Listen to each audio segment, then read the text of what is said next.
You've been lied to about letting go. They told you it means giving up, that it means you stop trying, that if you release something, you didn't care enough. But if that were true, why does holding on feel so heavy? Why does forcing control drain your energy? Why do you keep replaying the same thoughts, hoping they'll finally bring peace? The truth is simple. Letting go is not giving up. It's trusting life. It's trusting that not everything is yours to carry, trusting that some things end so something deeper can begin. Buddhist wisdom has taught this for centuries, not as surrender to weakness, but as freedom from suffering. The Buddha never asked you to escape life. He taught you how to stop fighting it. As you listen to these lessons, your grip will begin to soften. Your breath will slow, and the quiet tension you've been living with will start to dissolve. You'll realize that peace doesn't come from control. It comes from acceptance, from allowing life to unfold without demanding guarantees. This is not about quitting. This is not about becoming passive. This is about releasing what no longer serves you, so life can move through you freely. This isn't just a lesson. It's an invitation to trust the flow of life, to stop resisting change, and to discover the calm that appears when you finally let go. Are you ready? Let's begin. Before we go deeper, pause for a moment and notice the quiet urge inside you that wants clarity right away. The mind reaches forward almost automatically, searching for certainty, structure, something solid to lean on. That urge doesn't mean something is wrong with you. It reveals something important. It shows how deeply the need for control is woven into the way we try to feel safe. The moment peace becomes dependent on control, suffering begins quietly. Not loudly, not in a way that draws attention, but in subtle forms that blend into everyday life. It hides inside responsibility, ambition, discipline, and even success. Many people live with it for years without naming it, because from the outside, everything looks fine. But inside, there is pressure, a constant sense of holding things together. Control usually starts as protection. Early in life, you learn that effort leads to results, that planning reduces risk, that staying alert prevents mistakes. Slowly, this turns into a belief that if you manage things well enough, life will stop surprising you. This belief feels practical, even mature. It gives the illusion of stability. But stability built on control is fragile because life is not designed to obey plans. When life does not cooperate, the mind does not soften. It tightens. It thinks more, plans more, analyzes more. It tries to outsmart uncertainty. And this tightening is where anxiety is born. Not always panic, not always fear, but a low-level tension that never fully goes away. A background noise of unease that follows you even during good moments. Many people mistake this tension for motivation. They believe constant vigilance is the price of success. They believe if they relax, things will fall apart. So they stay mentally active even when nothing is wrong. Their bodies remain on alert. Their minds rarely rest. Peace becomes conditional, postponed until everything is under control, which never truly happens. From a Buddhist view, this is suffering created by attachment, not to objects, but to outcomes. You become attached to how things should unfold. When reality deviates, the mind interprets it as a personal failure or a threat. The pain does not come only from what happens, but from resisting the fact that it happened. This resistance is exhausting. It creates a second layer of suffering on top of the first. There is the event itself, and then there is the struggle against accepting it. Most people spend far more energy on the second part. They replay, regret, and rehearse. They argue with reality long after it has moved on. Control also shapes how you relate to time. The present moment becomes something to manage rather than experience. You are rarely fully here because your attention is always slightly ahead, preparing, adjusting, correcting. Even joy is monitored, even rest feels earned, fragile, and temporary. Over time, control becomes identity. You start seeing yourself as the one who handles things, who stays composed, who anticipates problems. This identity feels strong, but it comes with a hidden cost. Any situation you cannot manage begins to threaten how you see yourself. Uncertainty becomes personal. Letting go feels like losing value. This is why many people cling to control even when it hurts. The mind equates control with worth. Releasing it feels like failure, even when it brings relief. The nervous system has learned that vigilance equals safety, so stillness feels unfamiliar, even dangerous. Anxiety thrives in this environment. It feeds on the belief that something must be done right now to prevent discomfort later. Thoughts become repetitive. Scenarios loop. The mind tries to solve problems that may never arrive. This activity feels useful, but it rarely creates peace. It keeps you busy, not calm. Buddhist teachings point to impermanence as the root of this struggle. Everything changes, whether you approve or not.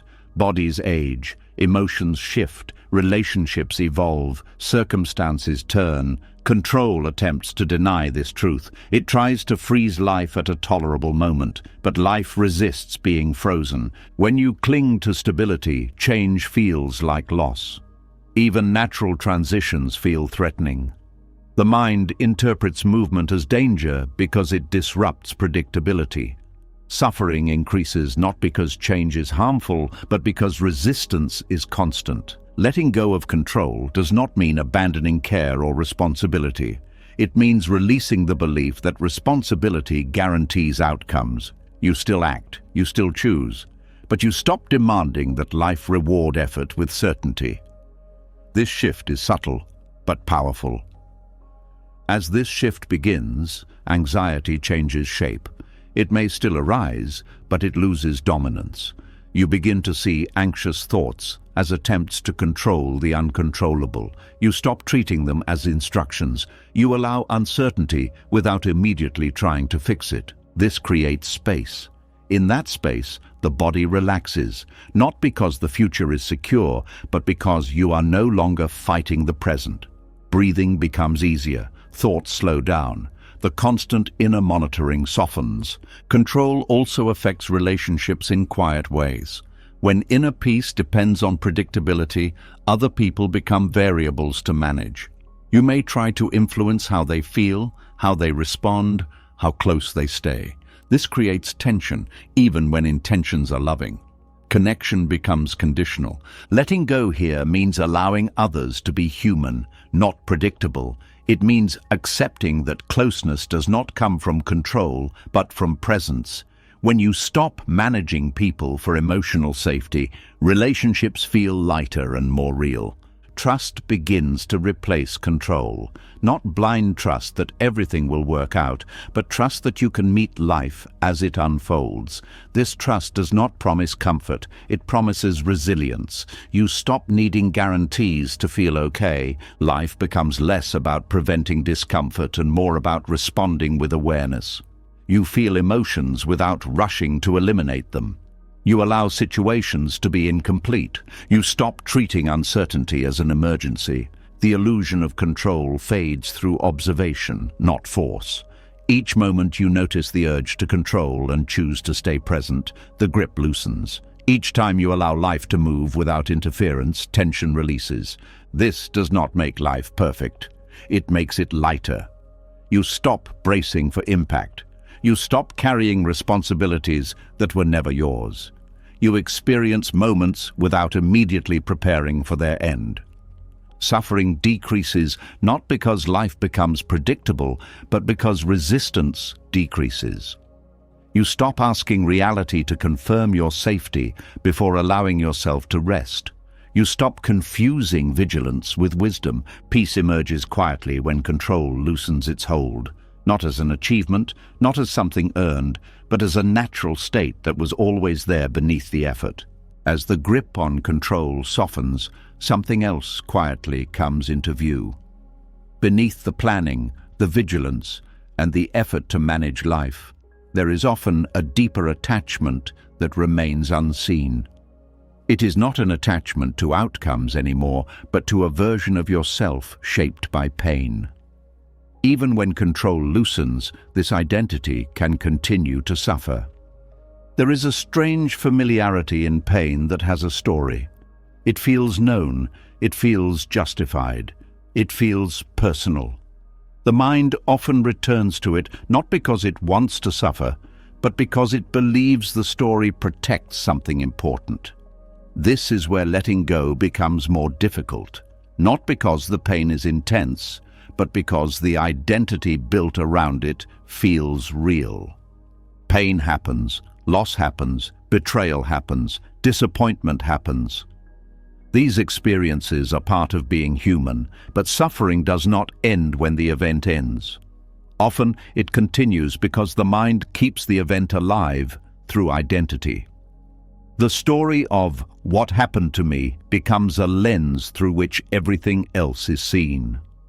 At first, this story feels necessary. It helps you make sense of shock. It helps you survive emotionally. It gives meaning to confusion. But over time, the story can harden. It stops being a description of the past and becomes a definition of the self. You no longer just experienced pain. You become the one who was hurt. This identity feels protective. It says, remember this, so it doesn't happen again. It says, hold on to this, so your pain is acknowledged. It says, this explains why things are difficult now. But while it promises safety, it quietly keeps wounds open. The body does not distinguish between a present threat and a remembered one. When the story is replayed, the nervous system reacts as if the event is happening again. Emotions rise, tension returns, old fear resurfaces. This is why the pain feels fresh even years later, not because it still exists, but because it is being reactivated. Clinging to the identity that suffered often feels like honoring your experience. Letting go can feel like betrayal, as if releasing the story means saying it didn't matter. But Buddhism does not ask you to deny what happened. It asks you not to live inside it forever. There is a subtle difference between acknowledging pain and building a home inside it. One allows healing. The other extends suffering. When the story becomes identity, every new experience is filtered through it. Neutral events feel threatening, kindness feels suspicious, joy feels temporary or undeserved. The mind may say, this is just who I am now. It may say, I'm cautious because I was hurt. It may say, I can't trust because of what happened. These statements feel logical, but they keep the past in charge of the present. The wound becomes a reference point rather than a memory. Buddhist teachings point out that the self is not a fixed object. It is a process, changing moment by moment. When you cling to an identity shaped by pain, you freeze part of that process. You stop allowing yourself to evolve beyond the event. This freezing creates stagnation. Growth slows not because healing is impossible, but because identity resists change. The mind fears that without the story, something essential will be lost. But what is actually lost is the constant reactivation of suffering. There is also a social aspect to this identity. Stories of pain often bring validation. They explain behavior. They justify boundaries. They create understanding. Over time, this can become reinforcing. You may unconsciously return to the story because it confirms who you are to others. But validation tied to pain is fragile. It requires the pain to stay relevant. It keeps you anchored to an old version of yourself. Compassion becomes entangled with suffering, and healing feels like losing recognition. Letting go of the identity that suffered does not mean pretending you were never hurt. It means allowing the hurt to be something that happened, not something you are. This shift is subtle but transformative. When the identity loosens, emotions still arise, but they pass more freely. Sadness comes and goes. Anger arises and dissolves. You stop feeding them with narrative. You experience feelings without attaching them to a permanent self. The mind may resist this at first. It may ask, If I'm not the one who was hurt, then who am I?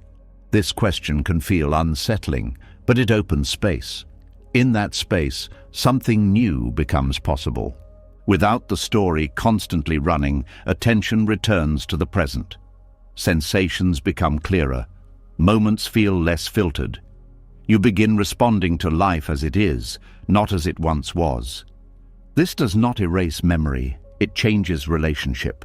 Buddhism teaches that clinging is the cause of suffering, not the experience itself. When you cling to identity, you cling to continuity. You try to make the self solid, but solidity requires defense. It requires repetition. It requires reinforcement. Letting go allows fluidity. You stop needing to protect a version of yourself defined by harm. You allow yourself to be shaped by what is happening now. This brings lightness, not because life is easy, but because it is no longer burdened by constant reference to the past. The body responds to this shift. Chronic tension eases. Emotional reactions soften. The nervous system learns that the danger is no longer present. Safety is felt, not argued for. This does not happen through force. You cannot command yourself to release identity. It happens through awareness. Each time you notice the story arising and choose not to build it further, you weaken its hold. Each time you feel emotion without naming it as my wound, you loosen identification. Over time, the story loses urgency. It becomes quieter. It may still appear, but it no longer defines you. You stop introducing yourself to the world through pain, even internally. This creates room for compassion, including toward yourself. You stop judging your reactions as proof of brokenness. You see them as echoes, not truths. You meet yourself where you are without labeling yourself as damaged. Freedom grows in this space, not dramatic freedom, but simple relief. You are no longer required to carry the weight of explaining yourself through suffering. You are allowed to be present without justification. Letting go of the identity that suffered is one of the most difficult forms of release, because it feels personal. But it is also one of the most liberating. You do not lose your history. You gain your life back. As the grip on the old identity loosens, something unexpected often takes its place. The pain may no longer define you, the story may no longer run your life, yet a new pressure quietly appears. It sounds softer, even positive, but it carries its own weight. It whispers that you must now become healed, fully healed, completely free.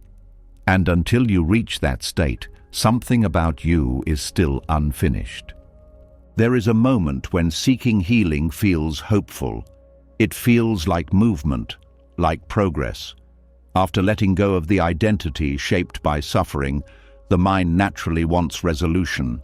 It wants a clear endpoint where everything finally feels settled. This is where the pursuit of healing can slowly turn into another form of attachment. At first, the desire to heal seems wise. You want peace, you want clarity, you want to stop reacting from old wounds. These intentions are not wrong, but when healing becomes a goal you chase, it subtly turns into a condition for self-acceptance. You begin to believe that freedom lives somewhere ahead of you, not here. This belief keeps the mind restless. You start monitoring yourself constantly. You analyze your emotions, your reactions, your thoughts, asking whether they are signs of healing or proof that you're not there yet. Every moment becomes a test. Every setback becomes evidence that something is still wrong. Buddhist wisdom points to a quiet truth here. Freedom does not come from perfecting the inner state. It comes from ending the struggle with the inner state. When healing becomes an obsession, the struggle continues under a different name. The mind says, I should be calmer by now. It says, I shouldn't still feel this. It says, if I were healed, this wouldn't bother me. These thoughts sound reasonable, but they create tension.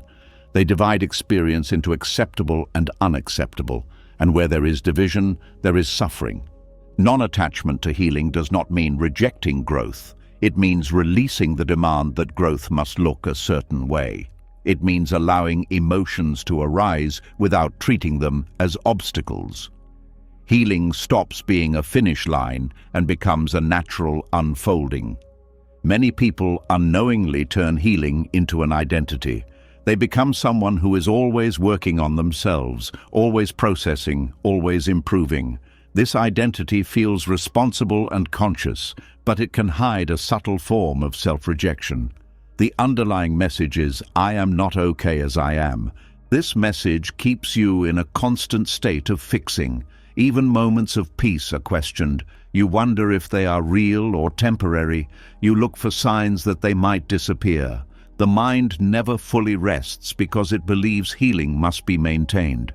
Buddhism teaches that clinging to any state, even a peaceful one, creates suffering.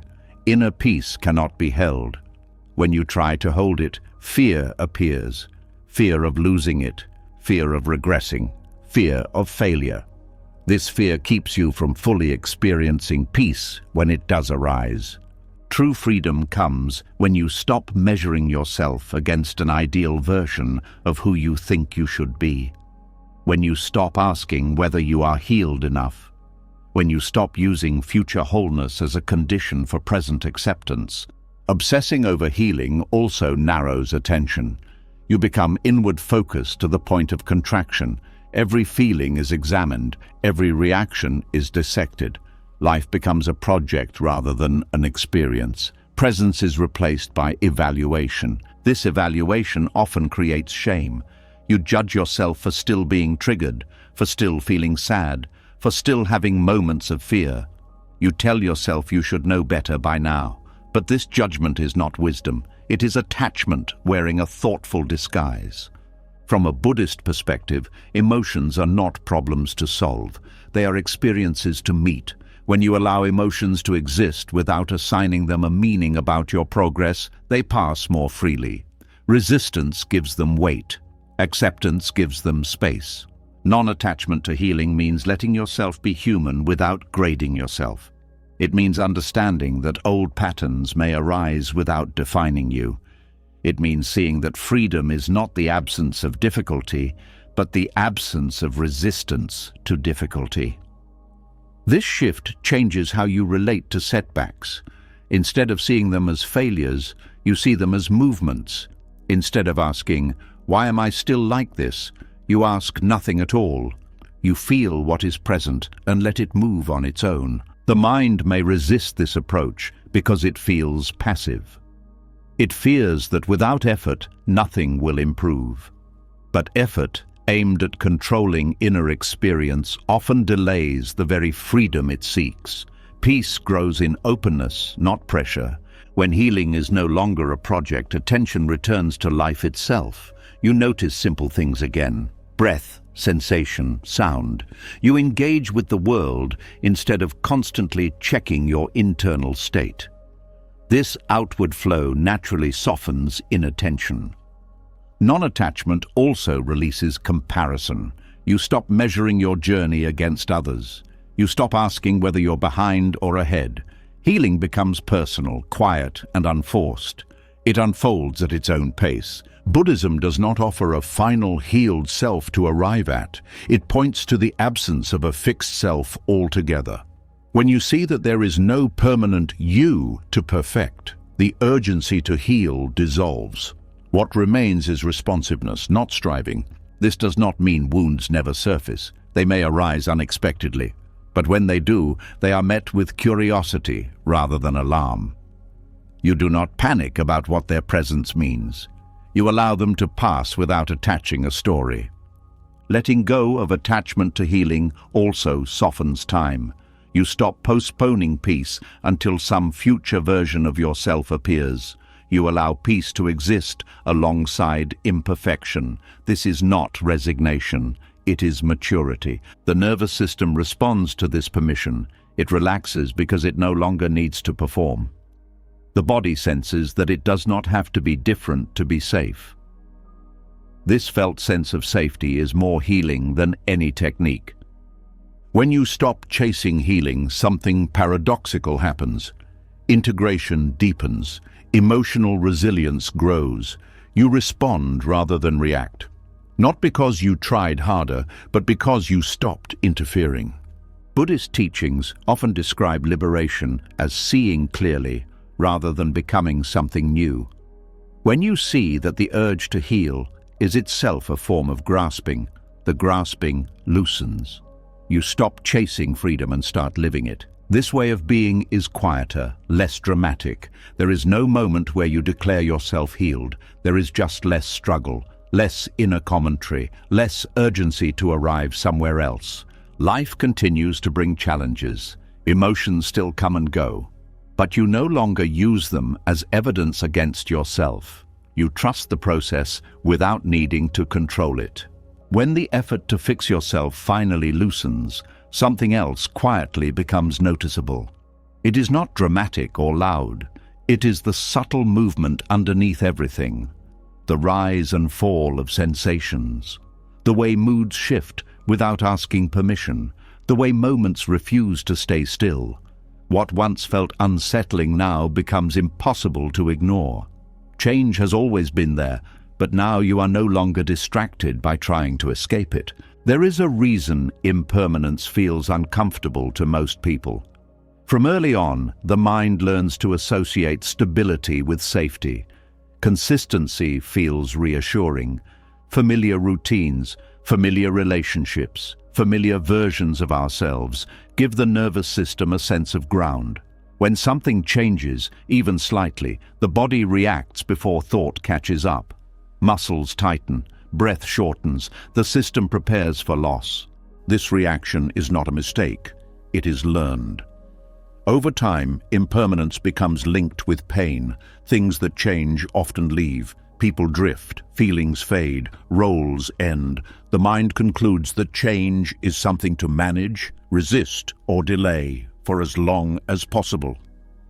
This belief shapes behavior quietly but powerfully. You may notice how often energy is spent trying to keep things the same, holding on to phases that feel good, replaying moments that are already gone, avoiding decisions because they might alter what is familiar. Even growth can feel threatening when it requires leaving something behind. Buddhist teachings place impermanence at the center, not to create fear, but to end it. Suffering does not come from change itself. It comes from expecting permanence in a world that does not offer it. When expectation clashes with reality, tension appears. The tighter the expectation, the sharper the tension. Fighting impermanence takes many forms. Sometimes it looks like clinging to relationships past their natural shape. Sometimes it looks like refusing to accept the end of a chapter. Sometimes it looks like nostalgia that quietly replaces presence. Other times it shows up as anxiety about the future, an attempt to secure what has not yet happened. The mind often treats change as loss, even when nothing has been taken away. A mood shifts and is labeled decline. A routine ends and is labeled instability. A phase closes and is labeled failure. These labels are not facts. They are interpretations shaped by attachment. Trusting impermanence means learning to see change without immediately framing it as damage. It means recognizing that movement is not betrayal. Life does not turn against you when it shifts. It is simply doing what it has always done. This trust does not appear all at once. At first it feels like uncertainty without protection. The mind wants guarantees. It wants reassurance that change will lead somewhere better. But impermanence offers no promises. It offers only movement. This is where fear often appears. Fear that what is good will not return. Fear that what is lost will not be replaced. Fear that without stability, meaning will dissolve. These fears feel real because the mind equates continuity with identity. When things change, it feels like the self is at risk. But identity itself is shaped by impermanence. Thoughts shift, beliefs evolve. The person you were years ago no longer exists in the same way. This is not tragedy. It is evidence that change is not destruction, it is transformation. When impermanence is resisted, energy is spent bracing. You hold on to moments instead of living them. You protect versions of yourself instead of allowing growth. Life becomes something to preserve rather than something to participate in. Trusting impermanence allows participation. You engage fully, knowing that nothing stays fixed. This does not make moments less meaningful. It makes them more vivid. When you stop expecting permanence, you stop taking presence for granted. Buddhism teaches that clinging turns pleasure into fear. The moment you want an experience to last, anxiety enters. You begin monitoring its duration. You become aware of its fragility. Enjoyment becomes conditional. Trusting impermanence frees pleasure from this burden. You enjoy without gripping. Loss also changes under this view. Loss still hurts, but it does not feel like punishment. It feels like completion. Something has run its course. Pain arises not because change occurred, but because attachment expected continuity. When expectation softens, grief moves more naturally. Impermanence also applies to pain. Emotions that feel permanent are not. Even intense suffering shifts when it is allowed to move. Resistance freezes pain. Acceptance allows it to change shape. Trusting impermanence means trusting that no state defines you forever. This trust reduces urgency. You stop rushing to secure happiness. You stop panicking during difficulty. You understand, not intellectually but experientially, that nothing remains static. This understanding creates steadiness, not instability. Fighting impermanence often leads to control strategies. You plan excessively. You rehearse endings before they arrive. You avoid beginnings because they imply eventual endings. Life becomes cautious and contracted. Trusting impermanence brings openness. You allow beginnings without demanding certainty. You allow endings without interpreting them as failure. You stop asking life to stay still so you can feel safe. This trust does not mean passivity. It does not mean accepting harm or avoiding responsibility. It means acting without clinging to outcomes. You respond to what is present instead of trying to freeze it. Relationships change under this understanding. You stop needing people to remain exactly as they were. You allow distance without immediately calling it loss. You appreciate connection without demanding permanence.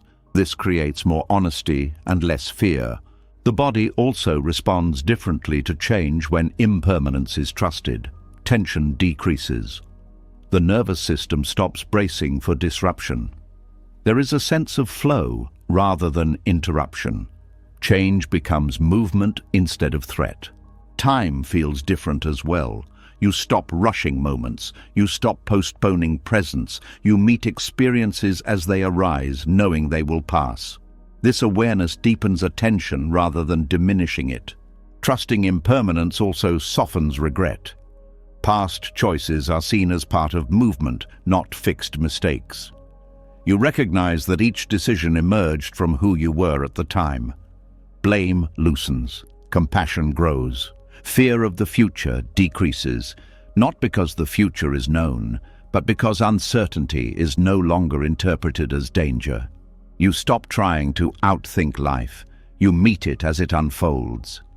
Impermanence becomes an ally because it carries everything forward. Stagnation dissolves. Emotional states shift. Circumstances evolve. You are not trapped in any moment, pleasant or painful. When you stop fighting change, energy returns. You are no longer spending it resisting reality. This energy flows into awareness, creativity, and presence. Life feels lighter, not because it is easier, but because it is no longer opposed. This trust is quiet. It does not announce itself. It shows up as flexibility, as resilience, as the ability to stay open when things move. You bend without breaking. You feel without clinging. Impermanence stops being a concept and becomes a lived truth. You see it in breath, in sensation, in thought.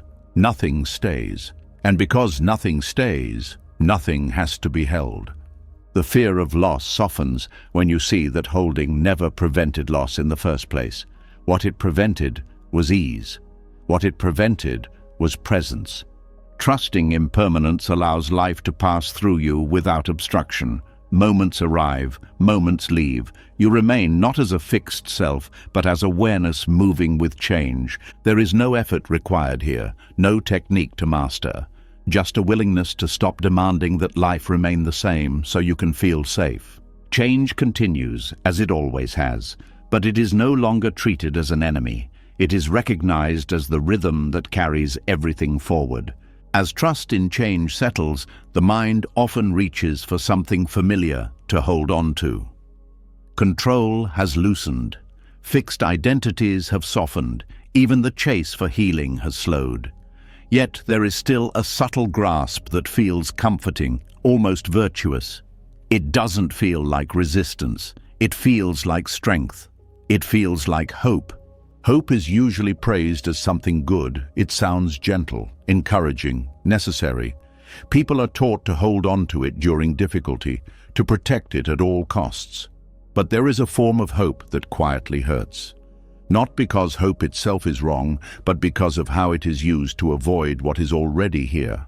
This kind of hope does not open the heart. It tightens it. It says, this moment is not acceptable. It says, things must become different before I can rest. It says, endure now so life can begin later. Without realizing it, hope becomes a way of rejecting the present. The quiet violence of this hope is not dramatic. It doesn't look like despair. It looks like patience, like endurance, like optimism. But underneath, there is tension, a subtle refusal to be where you are. A belief that peace exists somewhere else in time. When hope turns into attachment, the present moment becomes a problem to survive rather than a reality to meet. You are always leaning forward, waiting for conditions to improve. You tell yourself things will be better when something changes, when someone changes, when you change. This creates a life that is constantly postponed. You endure today in exchange for a better tomorrow, but tomorrow keeps moving. The mind keeps resetting the condition. Happiness is always one step ahead. Buddhism does not reject hope, but it is careful with it. It recognizes that hope tied to outcome creates suffering. When hope depends on reality becoming something else, disappointment is built in. You are asking life to cooperate with your expectations before you allow yourself to be at peace. This kind of hope feels necessary because it provides meaning during pain. It gives the mind something to lean on. Without it, fear appears, fear that things might not change, fear that this is all there is. Hope becomes a shield against that fear, but shields also block contact. When you hide behind hope, you don't fully meet your experience. You don't allow grief to move through you. You don't allow uncertainty to settle. You stay in a state of waiting. This waiting creates strain. The body feels it as tension. The mind feels it as restlessness. Even moments of calm feel incomplete because they are not the future you are hoping for. Presence is never enough. Hope can also distort perception. You selectively notice signs that things will improve and ignore what is actually happening. You minimize current pain because you believe it will be justified later. This delays acceptance. Acceptance is often misunderstood as giving up. But in Buddhism, acceptance is clarity. It is seeing what is here without adding resistance. Hope that rejects the present blocks this clarity. It replaces observation with expectation. There is also a moral pressure around hope. People are praised for staying hopeful, even when hope is exhausting them. Admitting that you are tired of hoping can feel like failure, so you continue, even when it hurts. This creates isolation. You may feel guilty for feeling worn down. You may hide your fatigue behind positivity. The inner experience becomes disconnected from the outer message. Buddhist wisdom invites a different relationship with hope, not hope as a promise, but hope as openness, not hope that demands change, but hope that allows possibility without attachment. This reframed hope does not say, things will get better. It says, things will change. It does not insist on improvement. It allows movement. This kind of hope does not fight reality. It rests inside it. When hope stops demanding a specific outcome, something relaxes. You stop bargaining with life. You stop waiting for permission to feel okay. You allow yourself to experience peace even when circumstances are unresolved. This does not mean you stop caring. It means you stop tying your well-being to guarantees. You still act, you still respond, but you do not require success for inner stability. Holding on to outcome-based hope often keeps pain alive. You revisit the same thoughts, asking when things will shift. You replay scenarios, imagining relief. This repetition reinforces suffering. When hope loosens, attention returns to what is real. You feel sadness without rushing it toward meaning. You feel uncertainty without covering it with optimism.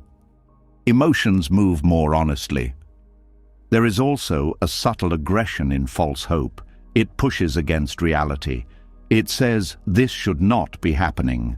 Even when spoken kindly, the message is rejection. The present moment is treated as an obstacle. This aggression drains energy. You are constantly pushing against what is. This is why hope can feel tiring. It requires effort to maintain belief in a future that has not arrived. Buddhist practice encourages meeting reality without decoration, not pessimistically, but directly. When you see clearly, hope is no longer needed to survive the moment. The moment becomes workable on its own. This clarity allows a different kind of strength to emerge, not the strength of endurance, but the strength of presence. You are not waiting to live. You are living now, even if it's messy. When hope is released, grief can finally complete itself. As long as you are hoping things will return to how they were, grief remains suspended. Acceptance allows grief to move through and soften. This applies not only to loss, but to unfulfilled expectations, dreams that didn't materialize, versions of life that never came. Hope can keep these ghosts alive. Letting go allows space for what is actually here. Buddhism does not replace hope with despair. It replaces hope with trust. Trust that life does not need to match your plans to be meaningful. Trust that you can meet whatever arises. This trust is quieter than hope. It does not motivate through promises. It stabilizes through presence. It does not lean forward. It stands here. When you stop using hope to escape discomfort, discomfort loses some of its power. It is no longer something to survive until conditions improve. It becomes something you can sit with. This sitting does not mean resignation. It means intimacy with experience. You feel life directly instead of through the filter of expectation. False hope often delays action as well. You wait for things to improve on their own, or you wait until conditions are perfect. Releasing hope can actually increase clarity about what can be done now. Without hope clouding perception, choices become simpler. You respond based on what is present, not what you wish were happening. This leads to wiser action. Hope that is attached to outcome also creates fear of disappointment. You guard yourself emotionally. You don't fully engage because loss would hurt too much. Releasing hope allows fuller participation. This fuller participation does not guarantee happiness. It guarantees honesty. You stop pretending that optimism is enough to carry you through everything. Buddhist teachings emphasize seeing things as they are.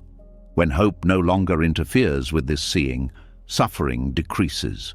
Not because life improves, but because resistance ends. You stop demanding that life reassure you before you relax. You stop postponing peace. You stop negotiating with reality. There is relief in this.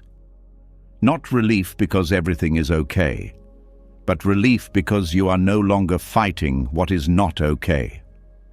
Hope, when released, transforms into something simpler. A willingness to stay, a willingness to respond, a willingness to be present without guarantees. You are no longer waiting for life to begin. You are no longer enduring the present in exchange for a future promise.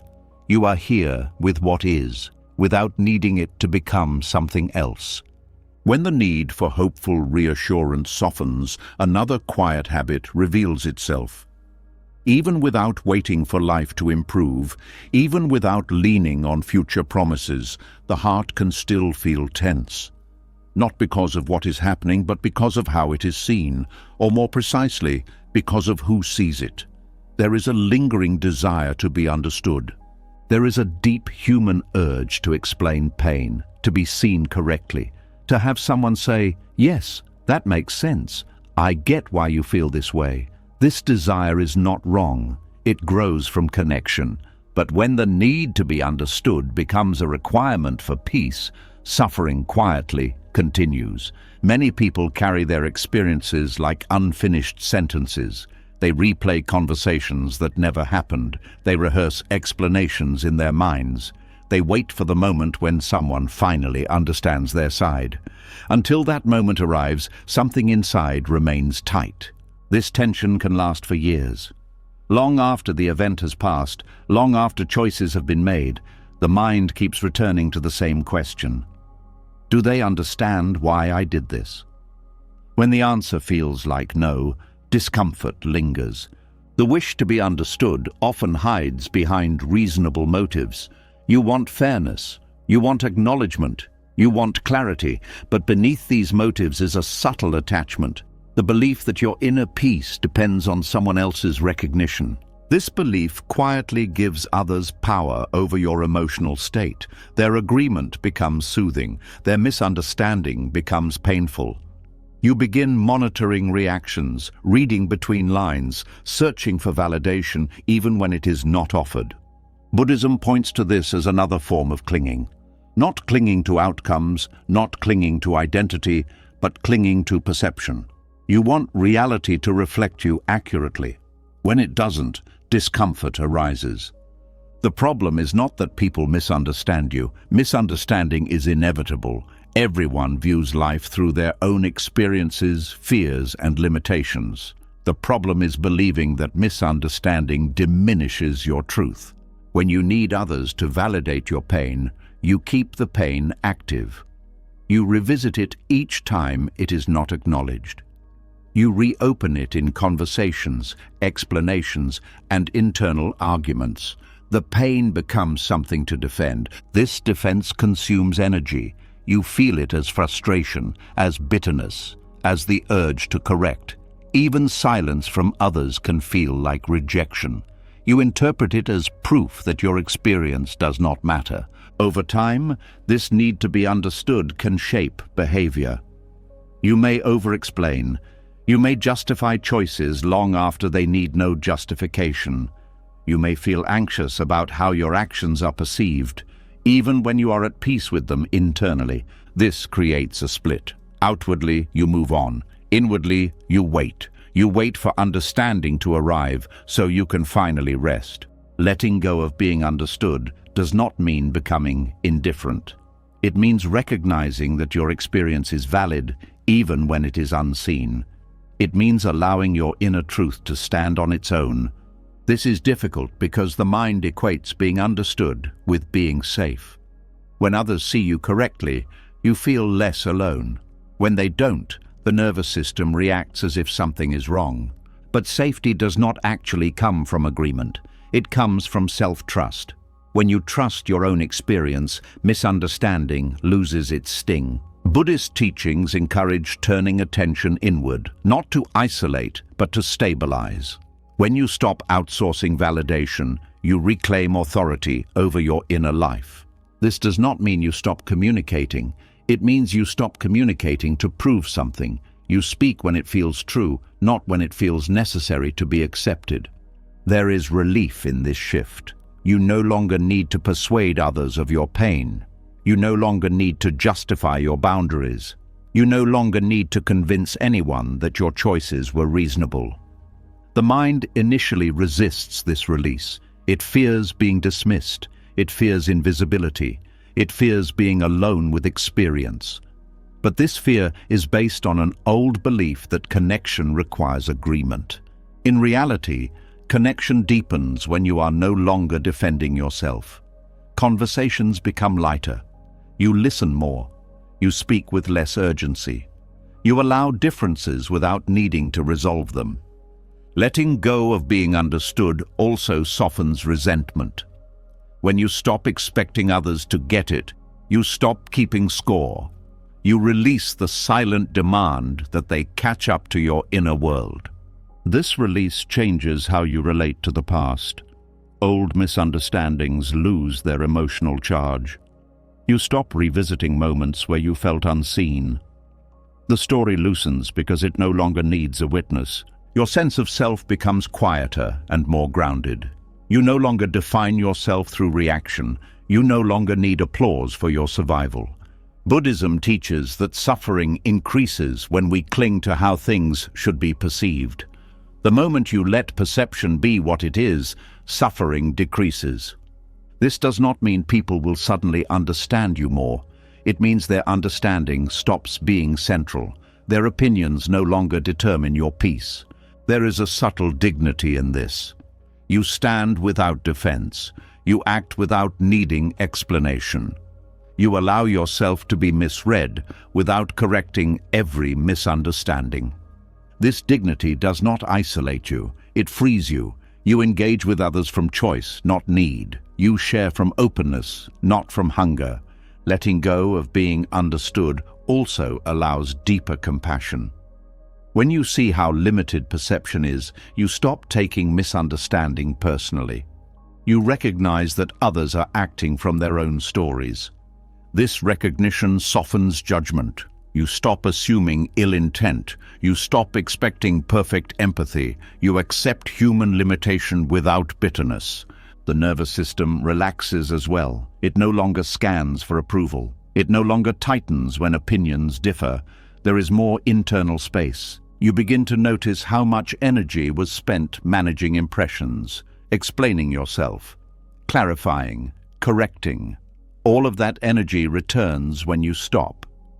With this energy comes presence. You become more available to what is happening now rather than what is being thought about you. This does not mean you never feel the wish to be understood again. The wish may arise naturally, but you no longer obey it. You let it pass without building a story. Peace grows in this space, not the peace of being seen, but the peace of being rooted. You trust your own knowing. When you no longer need others to validate your pain, pain completes itself more quickly. It moves through without needing acknowledgement to resolve. You realize that understanding from others is pleasant, but not essential. It is a gift, not a requirement. Life becomes simpler.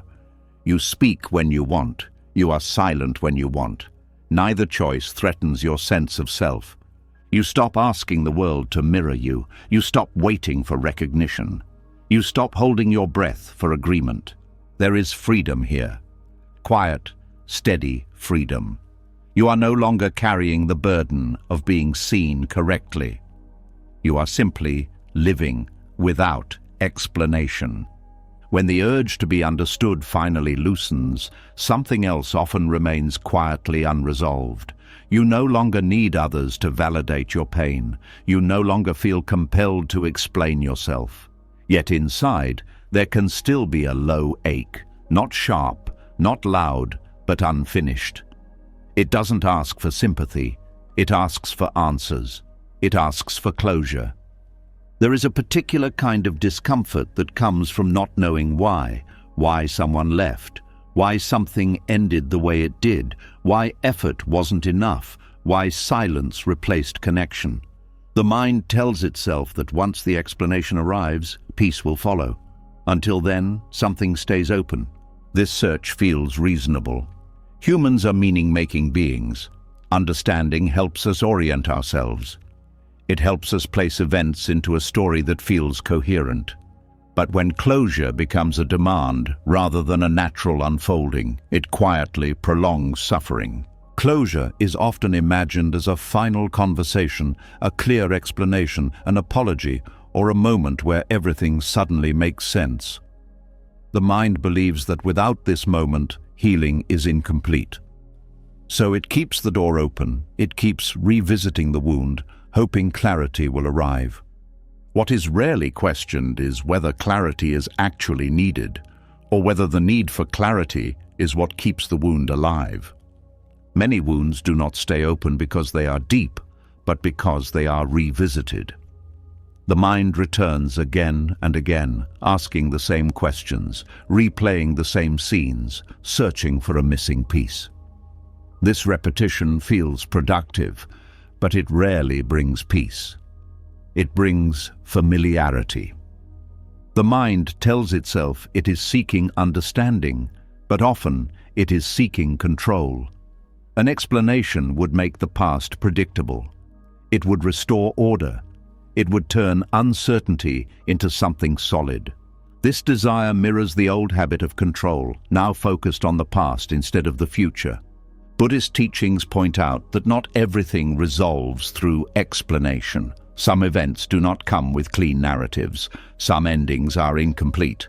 Some actions make sense only to the person who acted, and even then, not fully. When closure is demanded, the present moment becomes hostage to the past. You delay peace until understanding arrives. You postpone rest until meaning is delivered. Life is lived with an open loop that never quite closes. This open loop creates tension. You feel it as restlessness, as mental fatigue, as the sense that something is unfinished even when your life has moved on. You may function well, but a part of you stays slightly turned backward. The mind often mistakes this tension for wisdom. It says, "I just want to understand." But understanding does not always bring relief. Sometimes it deepens pain. Sometimes it leads to more questions. Sometimes the explanation itself wounds. There is also a hidden hope in the search for closure. Hope that the explanation will soften the past. Hope that it will change how the event feels. Hope that it will validate your experience. When this hope is not fulfilled, disappointment compounds the original hurt. Surrendering the need for closure does not mean abandoning understanding altogether. It means recognizing when the search itself has become the source of suffering. It means seeing that some questions do not have answers that satisfy the heart. Buddhism teaches that clinging to resolution is another form of attachment. You cling to the idea that the past must make sense before you can be free. But freedom does not require agreement from history. It requires presence now. When you stop demanding closure, something shifts. The mind initially resists. It fears that without answers, the pain will never settle. But pain does not settle through explanation alone. It settles through allowing. Allowing does not mean approving. It means letting the past be what it is without trying to reshape it through thought. It means acknowledging that something ended without clarity and choosing not to reopen it every day. This choice is not easy. The mind has been trained to solve, to analyze, to complete loops. Letting a loop remain open feels unnatural, but not every story needs a final chapter to stop hurting. Some wounds close not when they are understood, but when they are no longer touched. The body understands this before the mind does. When you stop replaying the event, the nervous system slowly calms. Emotional charge decreases. The wound stops being activated, not because it was explained, but because it was left alone. Closure through explanation often keeps attention locked on the event. Closure through surrender releases attention back to life. One tightens, the other opens. There is also a humility in surrendering closure. You accept that not everything will make sense from your perspective. You accept the limits of knowledge. This humility softens the ego's need to resolve everything. Many people fear that without closure they will forget what happened or lose their sense of justice. But letting go of closure does not erase memory. It changes relationship. The past remains, but it no longer demands daily engagement. Justice does not always come in the form of explanation. Sometimes it comes as distance, sometimes as growth, sometimes as peace that no longer depends on understanding. When you stop seeking closure from others, you stop waiting for them to complete your healing. You reclaim responsibility for your inner state. This does not mean blaming yourself. It means choosing not to remain stuck. There is also a quiet grief in surrendering closure. You grieve the version of reality where everything made sense. You grieve the hope that answers would arrive and fix the feeling. Allowing this grief is part of release. Buddhism does not rush this process. It invites patience. You notice the urge to explain. You notice the questions arise, and you let them pass without feeding them. This is not suppression. It is non-attachment.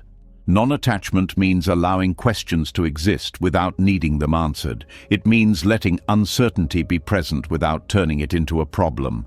Over time, the questions lose intensity. They appear less often. When they do, they no longer pull you in. You see them as mental habits, not urgent needs. This frees enormous energy. Energy that was spent revisiting the past becomes available for the present. You engage more fully with what is here rather than what is unresolved. Life begins to feel less interrupted. You are not constantly pulled back into old moments. You respond to current situations without filtering them through unfinished business. Surrendering closure also changes how you relate to others. You stop waiting for apologies that may never come. You stop needing explanations to move forward. You stop measuring people by whether they gave you what you needed. This does not mean reconciliation always happens. It means your peace is no longer delayed by someone else's actions. The mind may still occasionally ask why, but the question no longer carries emotional urgency. It becomes curiosity rather than demand, and curiosity does not wound. Buddhist wisdom recognizes that life is not a perfectly edited story. It is messy, fragmented, sometimes incomplete. Insisting on neat endings creates suffering because reality does not comply. When you allow incompleteness, something surprising happens. Wholeness appears, not because everything was resolved, but because nothing is being resisted. You stop needing the past to be different. You stop asking it to justify itself. You allow it to exist as part of your experience without letting it define your present. The wound closes quietly when it is no longer reopened. There is no ceremony, no final explanation, just less pull, less charge, less weight. Peace does not come from knowing everything. It comes from knowing when to stop asking. When the demand for closure softens, the mind no longer circles the past, looking for missing answers.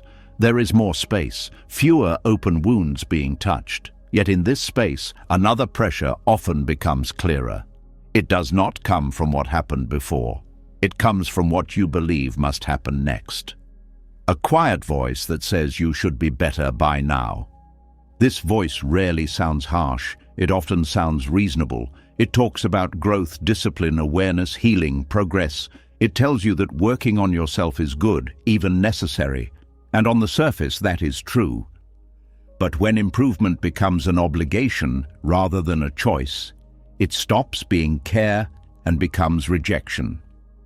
The need to always improve creates a subtle tension with the present self. You are here, but you are not quite acceptable yet. You are allowed to exist, but only conditionally, only as a work in progress. Peace is postponed until you become someone slightly different. This pressure is easy to miss because it is praised by culture. Productivity is admired, self-awareness is encouraged, growth is celebrated. But beneath constant self-optimization is often a belief that who you are right now is not enough. This belief does not shout, it whispers. It shows up as restlessness even when things are fine. It shows up as guilt when you relax. It shows up as dissatisfaction that has no clear cause. You may tell yourself you are motivated, but the body feels tired. Buddhism points gently to this pattern. It does not reject growth. It questions the mindset behind it. Are you growing from curiosity and care, or from fear of being insufficient? When self-improvement is driven by fear, the self becomes a problem to solve. Every emotion is evaluated, every habit is scrutinized, every flaw is highlighted. You are always watching yourself from a distance, measuring how far you still have to go. This creates inner division.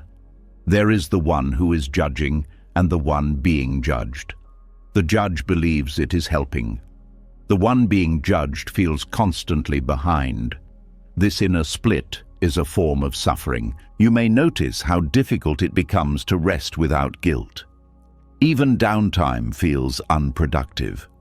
The mind whispers that you could be learning something, fixing something, becoming something. Stillness feels undeserved. Over time, this creates chronic dissatisfaction. Achievements lose their sweetness quickly. As soon as one goal is reached, another appears. The finish line keeps moving. Satisfaction becomes temporary, almost suspicious. This is because the underlying belief has not changed. No amount of improvement can satisfy a belief that you are fundamentally not enough. Each improvement simply raises the standard. Buddhist teachings remind us that suffering arises when we cling to an idea of who we should be. The ideal self becomes a reference point that reality never fully matches. The gap between the real and the ideal generates tension. This does not mean you stop learning or changing. It means you stop using change as a requirement for worth. You allow growth to happen without turning it into a verdict on your current value. When improvement is driven by acceptance rather than rejection, it feels lighter. You learn because you are interested, not because you are defective. You change habits because it supports life, not because you are ashamed of who you are.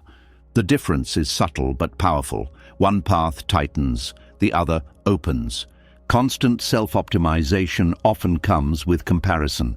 You measure yourself against others, against teachers, against imagined versions of who you could be. Comparison keeps the mind restless. There is always someone ahead, always something missing.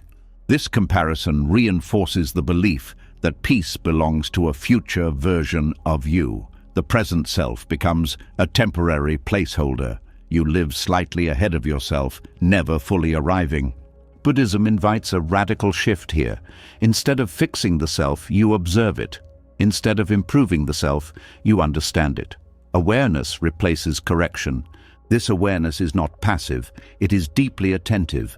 You notice patterns without condemning them. You see habits without turning them into enemies. This allows change to happen naturally, without violence.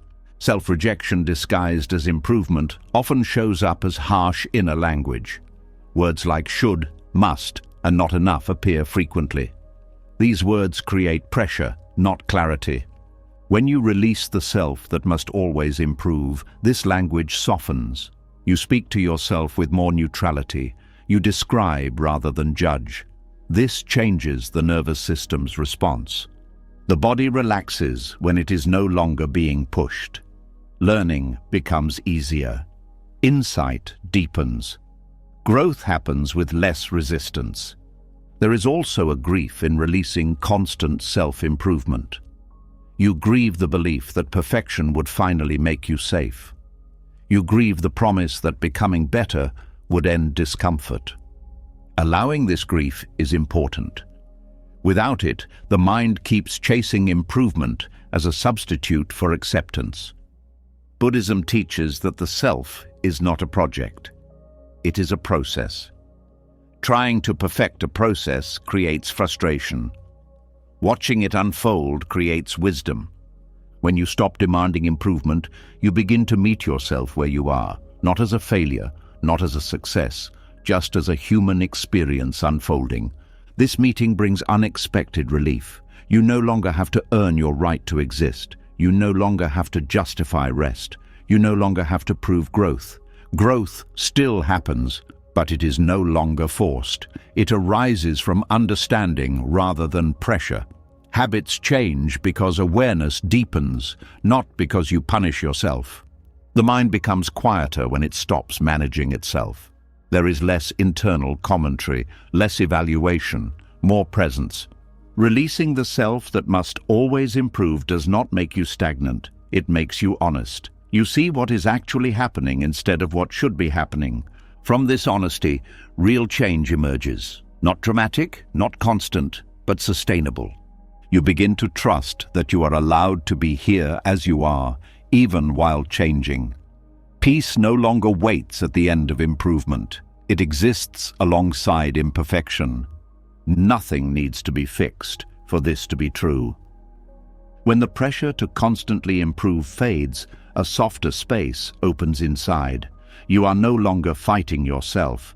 You are no longer trying to become worthy of peace. Yet even in this gentler state, life brings moments that shake the heart deeply, not through inner judgment, but through loss. Something you loved is taken away. Something meaningful disappears. And no amount of awareness or acceptance seems to protect you from the ache. Loss has a way of cutting through every philosophy. It does not ask whether you are ready. It does not care how much work you have done on yourself. It arrives quietly or suddenly and rearranges everything. The mind's first response is often confusion, then pain, then a question that echoes without rest. Why? There is a common belief that loss is a form of punishment, that something was done wrong, that a lesson is being forced upon you. This belief may not be spoken aloud, but it lives beneath the surface. It turns grief into self-blame and sorrow into shame. Buddhist wisdom does not frame loss as punishment. It does not say life takes things away to hurt you. It points instead to impermanence and redirection, not as consolation, but as truth. Everything that comes into being also passes. This is not cruelty. It is the nature of life. When something you love is removed, the pain does not come only from absence. It comes from the belief that what was taken was meant to stay, that it was supposed to complete you, that without it, something essential is missing. Attachment deepens love, but it also sharpens loss. You do not suffer because you cared. You suffer because the mind believed what you cared about was permanent. When that belief collapses, the nervous system reacts with shock. Trusting life during loss does not mean denying grief. Grief is a natural response to separation. Buddhism does not ask you to bypass it. It asks you not to add layers of meaning that increase suffering. One of those layers is the idea that loss means failure, that if you were wiser, more spiritual, more careful, things would not have ended. This belief gives the illusion of control, but it also creates guilt. You punish yourself for something that was never fully in your hands. Another layer is the belief that what was lost cannot be replaced, that joy has a limited supply, that love comes only once. This belief freezes the heart. It turns grief into fear of the future. Buddhist insight offers a different view. It sees loss as movement, not as judgment. What leaves makes space, not always immediately, not always gently, but inevitably. Space is created whether you welcome it or not. This does not mean everything that comes next will be better. It means life continues to unfold. Clinging to what was blocks your ability to meet what is now possible. When something you love is taken, attention collapses inward. You replay memories. You revisit moments. You try to hold on to what cannot be held. This is a natural response. But when replay becomes residence, pain deepens. Trusting life in loss means allowing grief without turning it into identity. You feel sorrow, but you do not become sorrow. You feel emptiness, but you do not become empty. The body needs time to process loss. Emotions come in waves. Some days feel bearable, others feel heavy. Buddhism teaches patience here, not patience as endurance, but patience as non-interference.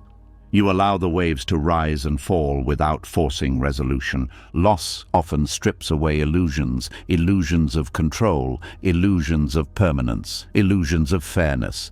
This stripping feels brutal because it exposes vulnerability. But vulnerability is not weakness. It is reality without armor.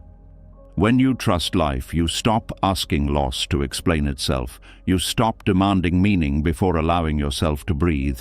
You accept that some things end without justification. This acceptance does not erase love. Love does not disappear when its object does. It changes form. It becomes memory. It becomes gratitude. It becomes quiet presence. Buddhist teachings remind us that clinging turns love into suffering. When you demand that love remain unchanged, pain intensifies. When you allow love to transform, pain softens. Loss also reveals where identity was attached. When something you love leaves, you may feel like a part of you has gone with it. This feeling shows how deeply the self was intertwined with the object of love. Trusting life here means allowing identity to loosen. You are more than what you lost. This is not a dismissal of pain, it is an expansion of perspective. Grief often brings fear that joy will never return, that life has peaked, that everything meaningful is behind you. These thoughts feel convincing because loss narrows vision. Buddhism encourages widening awareness during grief. You notice not only what is gone, but what remains. Breath, body, small moments, simple connections. This does not replace what was lost. It reminds you that life still moves. Redirection does not mean loss was necessary. It means that after loss, life takes a different shape.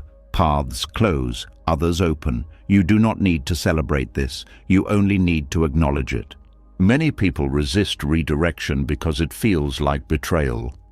Moving forward can feel like abandoning what was loved, but staying frozen does not honor loss. It only prolongs suffering. Trusting life allows you to carry what mattered without being trapped by it.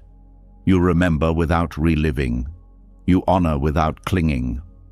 Buddhist wisdom also teaches that loss is shared. No one escapes it. Knowing this does not remove pain, but it removes isolation. You are not uniquely punished. You are participating in a universal human experience. This recognition can soften bitterness. You stop asking why this happened to you specifically. You see that life unfolds unevenly for everyone. Loss also teaches humility. You realize how little control you had over what you assumed was secure. This humility can open compassion both for yourself and others. Trusting life does not mean trusting that things will work out the way you want. It means trusting that you can meet what arises, even when it hurts.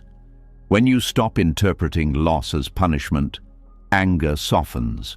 You stop fighting reality. You stop turning pain into a verdict on your worth.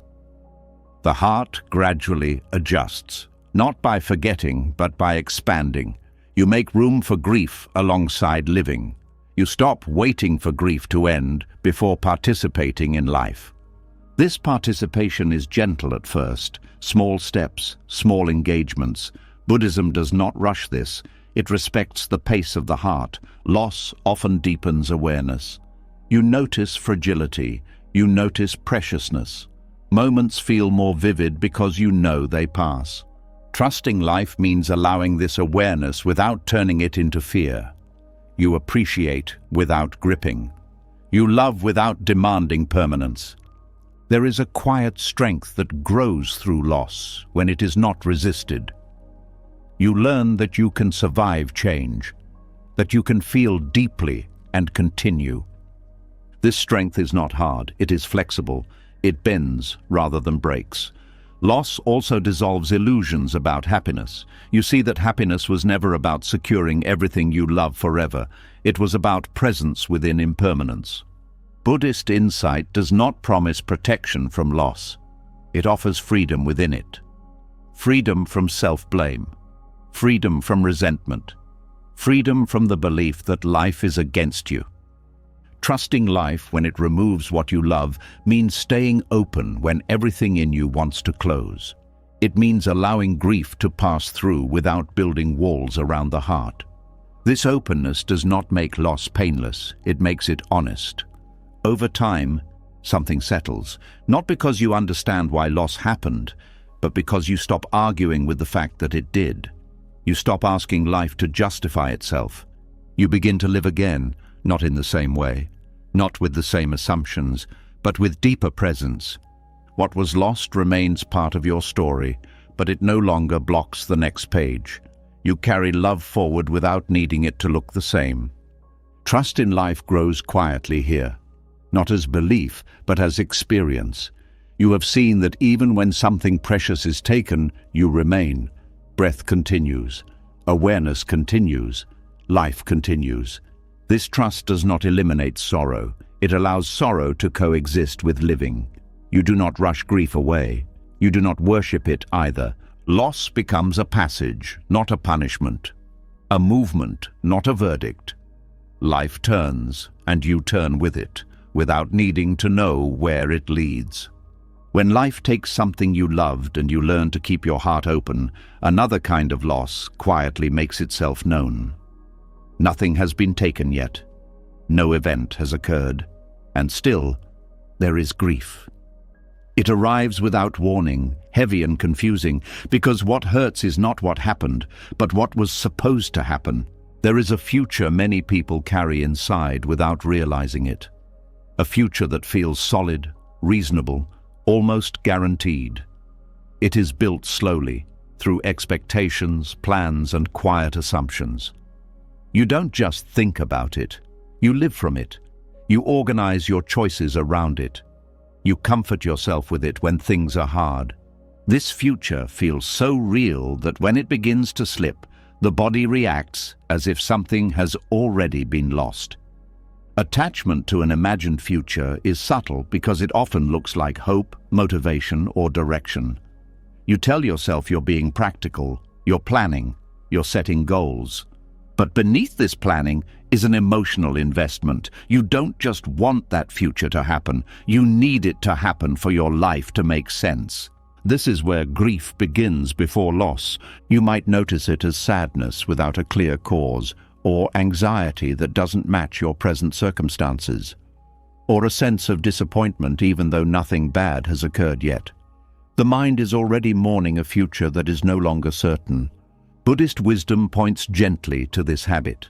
Suffering does not only come from what is taken away, it comes from clinging to what has not arrived. When you attach to a future, you turn possibility into expectation, and expectation, when unmet, becomes pain. The imagined future often feels safer than the present. It promises resolution, it promises stability, it promises a version of you who is settled, confident, complete.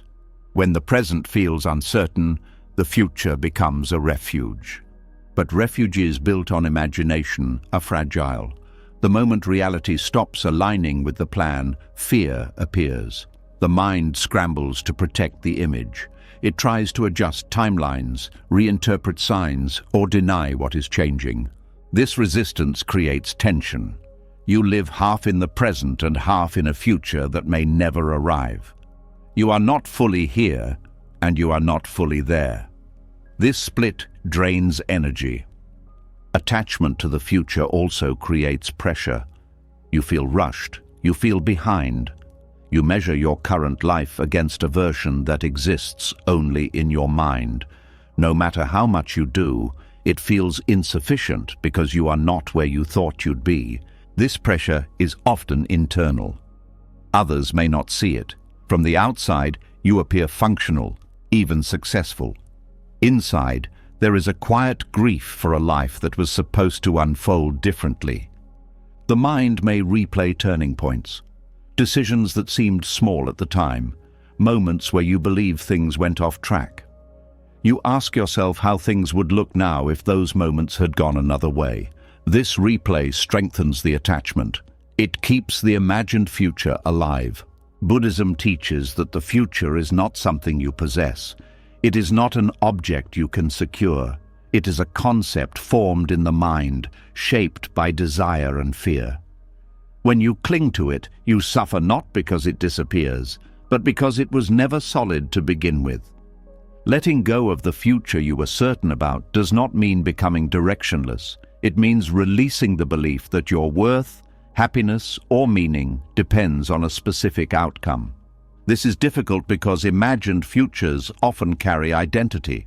You don't just want a certain life, you want to be a certain person within that life. When the future dissolves, identity shakes. You may ask yourself who you are without that plan, without that role, without that timeline. This uncertainty can feel unsettling, even frightening, but it also creates openness. Grief for an imagined future is real grief. The body experiences it as loss. It deserves acknowledgement, but it does not need to be fed with stories about failure or wasted time. Many people rush to replace one imagined future with another. They quickly form a new plan to avoid the discomfort of uncertainty. But this only repeats the pattern. The attachment shifts, but the suffering remains. Buddhism encourages staying with the discomfort instead. Not to suffer more, but to see clearly. You notice how the mind creates futures to feel safe. You see how easily possibility turns into obligation. This seeing loosens the grip. You begin to hold plans more lightly. You still move forward, but without demanding certainty. You allow life to surprise you without interpreting surprise as betrayal. Letting go of the future you were certain about also changes how you experience time. You stop rushing the present to get somewhere else. You stop postponing peace until conditions are met. You may notice how often you told yourself, "I'll be okay when this ends, when that begins, when I arrive there."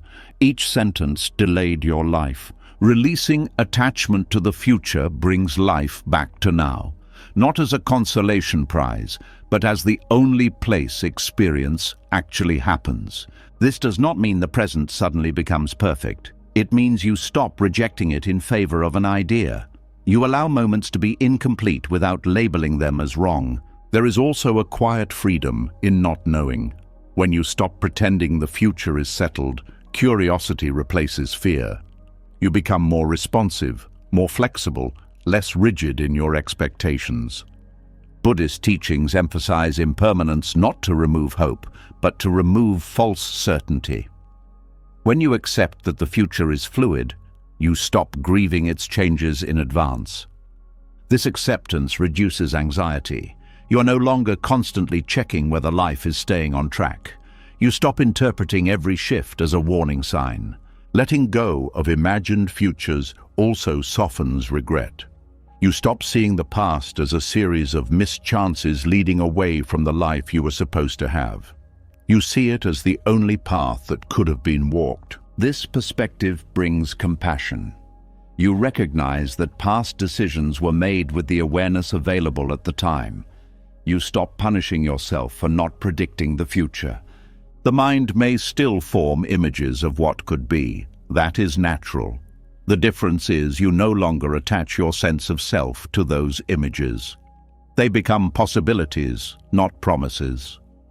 Grief still arises when plans fall apart, but it moves through more cleanly. It is not compounded by the belief that something essential has been stolen from you.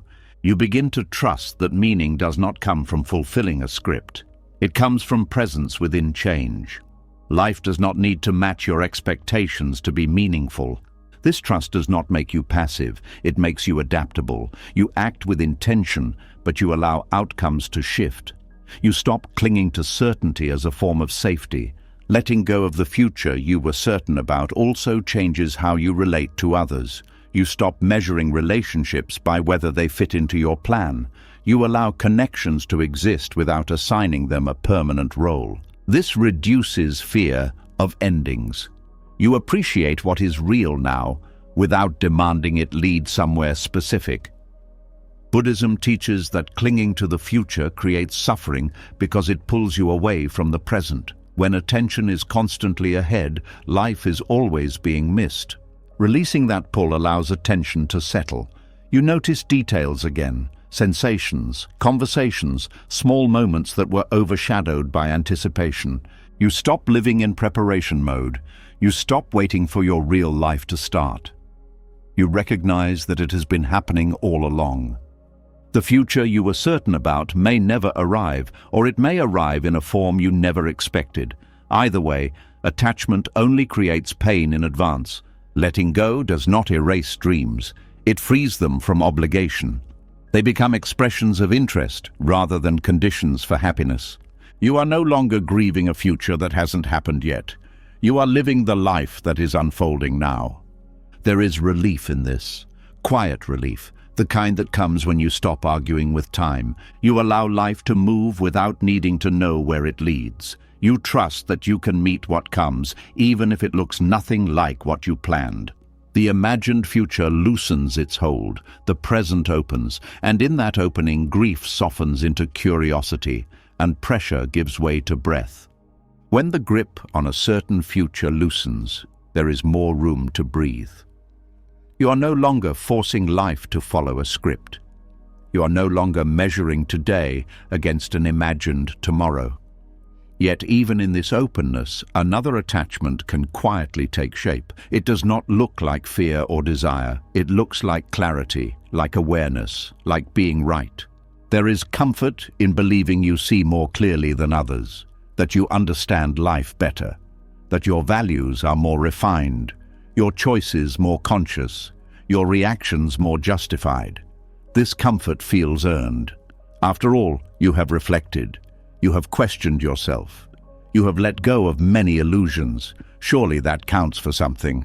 But when being right becomes part of who you are, it hardens. It stops being insight and starts being identity. Moral superiority rarely announces itself loudly. It often speaks softly through thoughts like, "I would never do that," or "they just don't get it," or "I've outgrown this kind of thinking." These thoughts feel harmless, even reasonable, but they create separation. Buddhism points to this separation as another subtle source of suffering. When you cling to being good or aware, you create distance between yourself and others. You divide the world into those who see and those who don't, those who are conscious and those who are still asleep. This division blocks compassion, even when your intentions are kind. The problem is not discernment. Discernment is necessary. The problem is attachment to identity built on discernment. When awareness becomes a badge, it stops being fluid. It becomes something to protect. You may notice how easily judgment appears when someone acts differently than you would. You may not say anything out loud, but inside there is a tightening, a quiet evaluation, a sense of being above the situation. This tightening does not feel like anger. It feels like certainty. And certainty is difficult to question because it feels stable. But certainty about being right often hides fear. Fear of being wrong, fear of being ordinary, fear of losing the ground you have built under your sense of self. Buddhist teachings emphasize humility for this reason, not as self-denial, but as realism. No one sees the whole picture. No one is free from conditioning. Awareness is always partial. When you cling to moral superiority, you stop listening. You hear others through the filter of correction rather than curiosity. You look for where they are mistaken instead of where they are human. This blocks compassion because compassion requires closeness.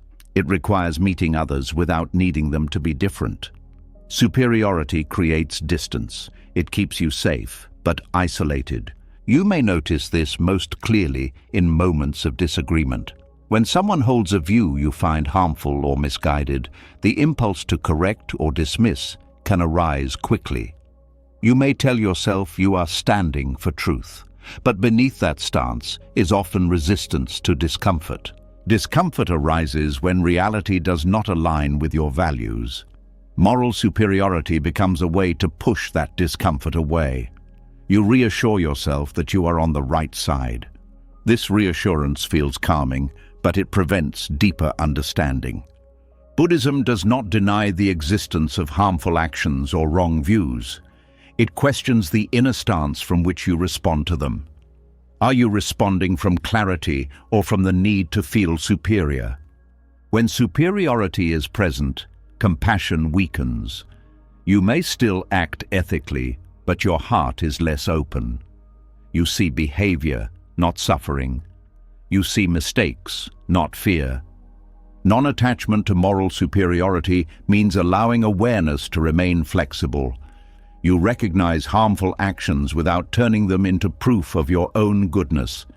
You hold values without turning them into identity. This flexibility allows compassion to move. You can acknowledge wrongdoing without dehumanizing. You can disagree without disconnecting. Moral superiority also shows up in subtle self-comparison. You compare your progress, your insight, your emotional regulation to others.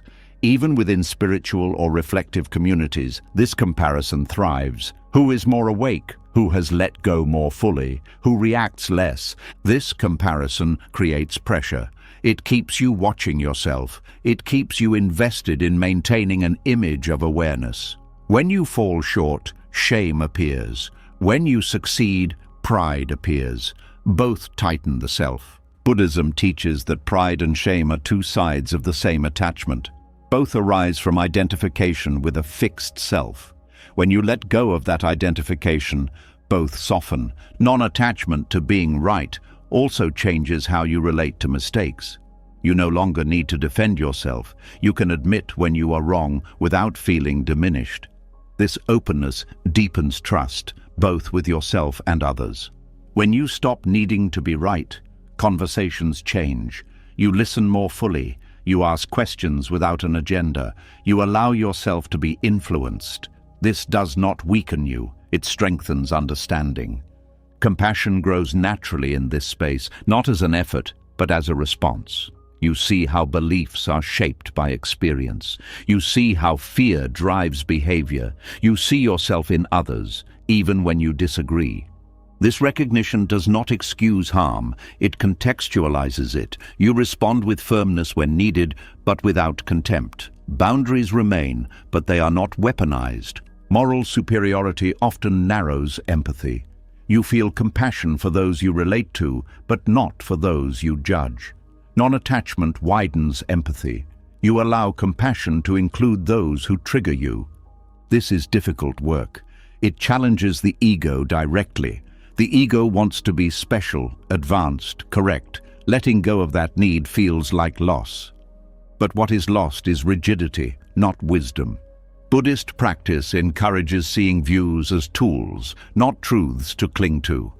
When views are held lightly, they can be adjusted. When held tightly, they become obstacles. You may notice moments when you catch yourself feeling above a situation. That noticing is already awareness. The practice is not to judge the judgment, but to release the need it serves. Often the need is safety. Being right feels safe. It gives you ground, but true safety comes from openness, not from certainty. Non-attachment to moral superiority allows you to stay present in complexity. You do not rush to conclusions. You allow situations to be layered. This patience deepens insight. This approach also reduces inner conflict. You stop arguing with yourself about whether you are good enough or aware enough. You allow yourself to be a work in progress without grading it. The heart softens when it no longer needs to defend its position. You feel more connected, less separate, less invested in winning. Buddhism reminds us that clinging to goodness can be as limiting as clinging to badness. Both fix the self. Both create tension. When you release the need to be right, humility appears naturally. Not as self-deprecation, but as openness to learning. You recognize that wisdom is not owned, it moves through. This humility invites compassion. You meet others where they are, not where you think they should be. You respond to suffering rather than judging it. Life becomes less about proving and more about participating. You engage without armor. You allow yourself to be changed by what you encounter. This does not make you passive, it makes you responsive. You act from care, not from superiority. Non-attachment to moral identity also frees you from disappointment when others fail to live up to your standards. You stop expecting perfection. You stop taking mistakes personally. This frees energy that was spent judging returns as presence. You are more available, more attentive, more alive. Compassion deepens not because you try harder, but because there is less distance. You no longer stand above, you stand with. Being right becomes less important than being real. Being good becomes less important than being kind. Being aware becomes less important than being open. You do not lose your values in this process. You lose the need to use them as a shield. There is quiet relief in this. You no longer have to maintain an image. You no longer have to monitor your position. You are free to respond honestly. The heart rests more easily when it is not defending its virtue. You allow yourself to be human, and you allow others the same. This is where compassion flows without effort. not from obligation, but from recognition. You see yourself in the mess of others and others in your own. Nothing needs to be proven here. There is nothing to win. There is only life unfolding, imperfect and shared. Letting go of moral superiority does not lower you, it brings you closer. When the need to be right loosens, the heart becomes less guarded. You stop standing above others. You stop defending your position. Yet as judgment softens, another force becomes more visible. It does not announce itself as fear. It presents itself as love, as care, as attachment. And only when you look closely do you notice the tension underneath. There is a common belief that attachment exists because we love deeply, that we cling because we care, that holding on is proof of connection. But Buddhism looks beneath the surface and sees something more fragile at work. Often, attachment is not born from love itself, but from fear, not fear of losing the other, but fear of what remains when the other is gone. Emotional attachment feels warm at first. It brings comfort, familiarity, and a sense of belonging, but it also carries anxiety, a subtle alertness, a need to secure, protect, and maintain. When attachment is present, love stops being free. It becomes conditional, even if the condition is never spoken. You may notice this fear in small ways. The discomfort when someone pulls away slightly. The anxiety when a message is not answered. The urge to hold tighter when things feel uncertain. These reactions are not about love disappearing. They are about fear being activated. Buddhism teaches that attachment is not the same as love. Love is spacious. Attachment is narrow. Love allows movement. Attachment resists it. Love wishes well without demand. Attachment demands reassurance. The fear behind attachment often goes unnoticed because it feels personal. It says, I need this connection. But what it really says is, I'm afraid of what I'll feel without it. This fear is not always dramatic. Sometimes it is a quiet emptiness the mind is desperate to avoid. Emptiness is deeply misunderstood. It is often associated with loneliness, meaninglessness, or lack. So the mind learns to fill it. With people, with roles, with emotional bonds that promise stability. Attachment becomes a strategy to avoid facing this emptiness. From a Buddhist perspective, emptiness does not mean nothingness. It means openness. It means the absence of a fixed self that needs constant reinforcement. But when this is not understood, emptiness feels threatening. Attachment steps in to provide structure. This is why attachment often intensifies when identity feels unstable. When you are unsure who you are, you cling more tightly to who you are with. When inner ground feels shaky, external connection becomes a lifeline. The problem is not connection. Humans are relational beings. The problem is using connection to avoid inner space. When attachment is driven by fear, it suffocates both you and the other. You may notice how attachment demands predictability. You want reassurance. You want consistency. You want guarantees. When these are threatened, anxiety rises. Love becomes vigilant. This vigilance creates suffering. You monitor the relationship. You interpret signals. You brace for loss even while things are fine. The present moment is never fully enjoyed because part of you is already preparing for absence. Buddhism points out that attachment creates pain not only when something ends, but while it exists. You suffer in advance. You fear loss while holding what you love. This fear colors the entire experience. Understanding the fear behind attachment changes how you relate to it. You stop judging yourself for clinging. You see that clinging is an attempt to feel safe. This recognition brings compassion rather than shame.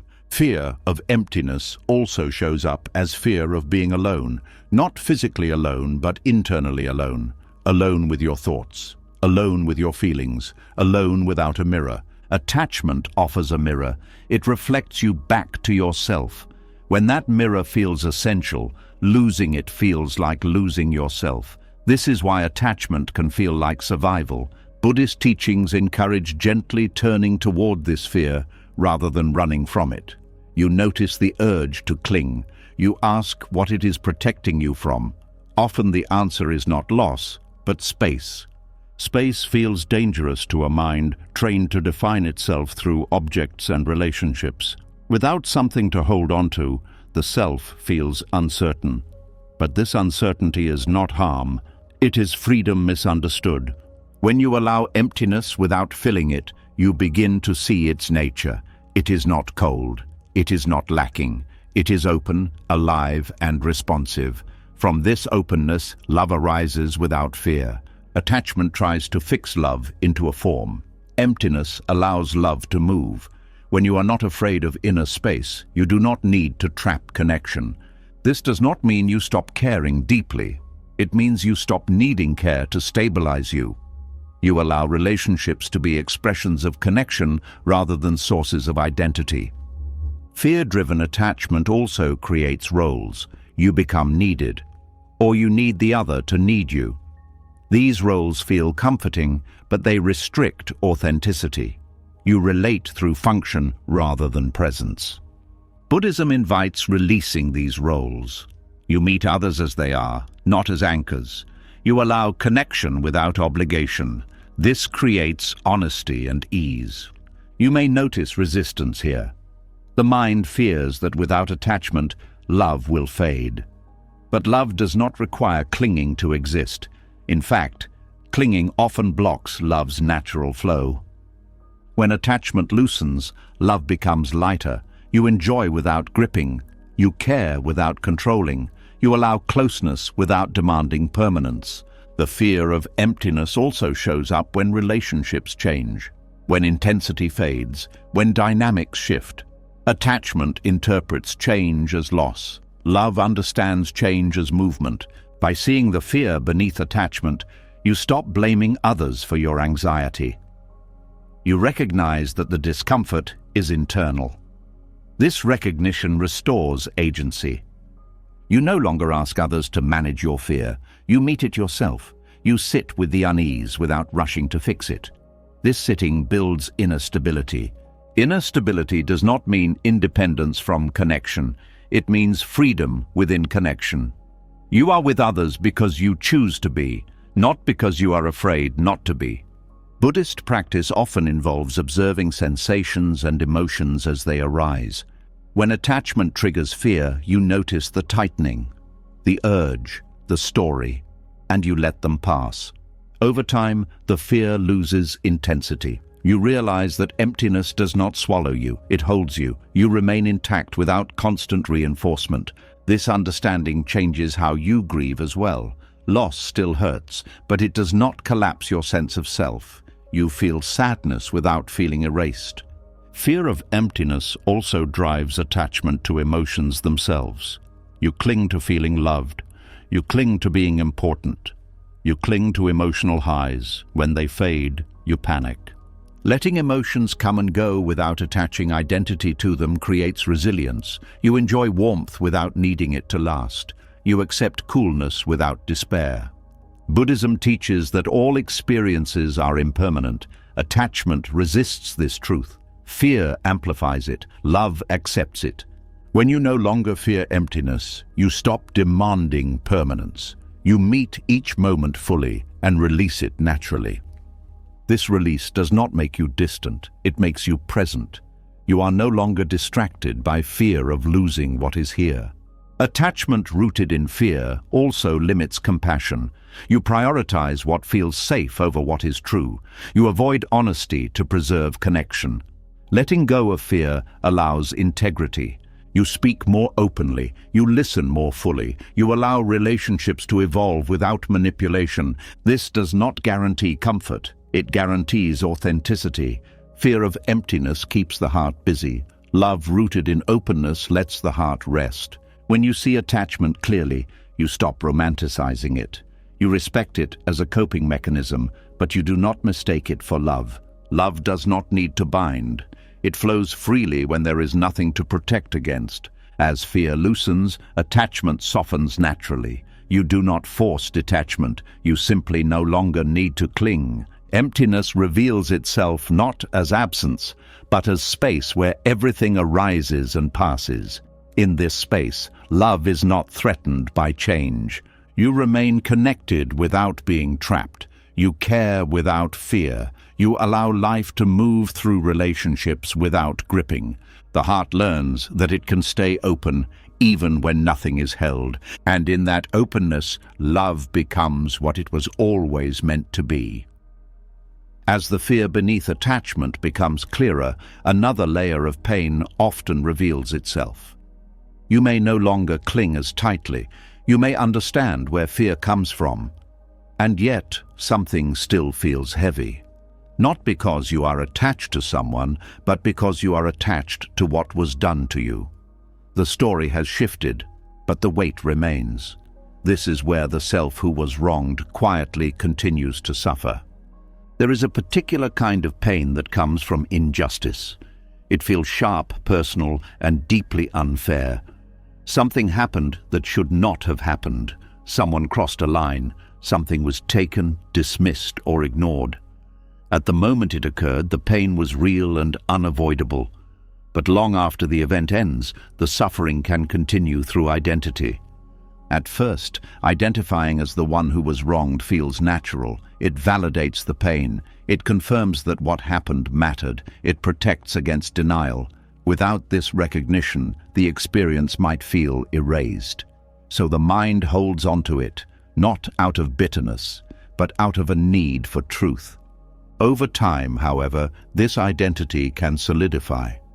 You no longer just remember the injustice, you carry it. It becomes part of how you see yourself and the world. Conversations are filtered through it. Reactions are shaped by it. The nervous system stays alert, as if the threat is still present. Buddhist wisdom does not deny injustice. It does not ask you to pretend harm did not occur. What it questions is what happens when the identity built around injustice becomes permanent. When the event ends, but the self who was wronged continues to live. This identity often feels justified, and in many ways it is. Something unfair happened. Anger, sadness, and resentment are natural responses. The problem arises when these responses harden into a fixed sense of self. When you stop saying, "This happened to me," and start living as, "This is who I am now." The body does not know time the way the mind does. When the story of injustice is replayed, the body reacts as if it is happening again. Heart rate changes, muscles tighten, emotions rise. This is how suffering continues even in the absence of danger. Holding on to the identity of being wronged can feel like holding on to dignity. Letting go may feel like letting the other person off the hook. It may feel like betrayal of your own pain. This fear keeps the identity alive, but Buddhism makes a clear distinction between accountability and attachment. You can acknowledge wrongdoing without building your sense of self around it. You can remember without reliving. You can honor pain without carrying it forever.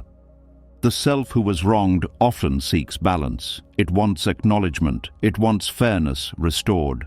When this does not happen, frustration deepens. You may replay conversations that never occurred. You may imagine different outcomes. You may wait for recognition that never comes. This waiting keeps the wound open. Peace becomes conditional. It depends on something external happening to correct the past. When correction does not arrive, suffering persists. The identity rooted in injustice also shapes expectations. You may approach new situations defensively. You may anticipate harm. You may interpret neutral actions as threats. The past becomes a lens through which everything is viewed. This lens narrows experience. You stop meeting situations fresh. You respond to what was, not what is. The present moment becomes crowded with old meaning. Buddhist teachings point out that clinging to identity is a primary source of suffering. Any identity, even one based on truth, becomes limiting when held tightly. The self who was wronged needs to be defended. Defended selves are never at rest. Anger often accompanies this identity. Anger can be protective. It can signal boundaries. But when it is fed by identity, it turns into resentment. Resentment does not burn hot. It burns slow. It consumes energy quietly. Resentment keeps attention fixed on the past. It keeps the nervous system activated. It convinces you that letting go would mean losing power. But holding on drains power far more than release ever could. Letting go of the self who was wronged does not mean forgetting what happened. It means loosening the grip of identity. It means allowing the experience to be part of your history, not the center of your being. This process is gradual. The mind resists it because the identity has served a purpose. It has protected you from minimizing your pain. It has helped you survive. Respecting that purpose is important. Release cannot be forced. Buddhism encourages awareness instead of suppression. You notice when the story arises. You notice when you are speaking from the place of injury rather than presence. This noticing creates space. In that space, you begin to separate the event from the self. You see that what happened was real, but it is not happening now. The body slowly learns this distinction. Tension decreases, reactivity softens. The self who was wronged often carries a deep sense of isolation. It believes that no one truly understands what happened. This belief reinforces separation. It keeps you alone with the story. Letting go does not require others to understand. It requires you to stop using misunderstanding as a reason to keep suffering active. You do not need consensus to be free. There is also a subtle moral attachment here. Being wronged can feel like moral clarity. You know who was right and who was wrong. This clarity can be grounding, but it can also become rigid. Life is more complex than verdicts. Buddhist insight invites you to see harm without turning it into identity. You recognize suffering without anchoring yourself to it. This allows compassion to arise, even toward yourself. Compassion does not mean excusing harm. It means understanding how suffering perpetuates itself. When you see how your own pain continues through identity, you become less likely to pass it on. The self who was wronged often seeks justice through internal replay. But replay does not restore balance. It reinforces injury. Justice in the inner sense comes from release, not repetition. Releasing this identity also changes how you relate to power. You stop giving the past control over your present. You stop allowing someone else's actions to define your emotional life indefinitely. This does not happen through denial. It happens through acknowledgement, followed by letting be. You say yes to what happened and no to living inside it.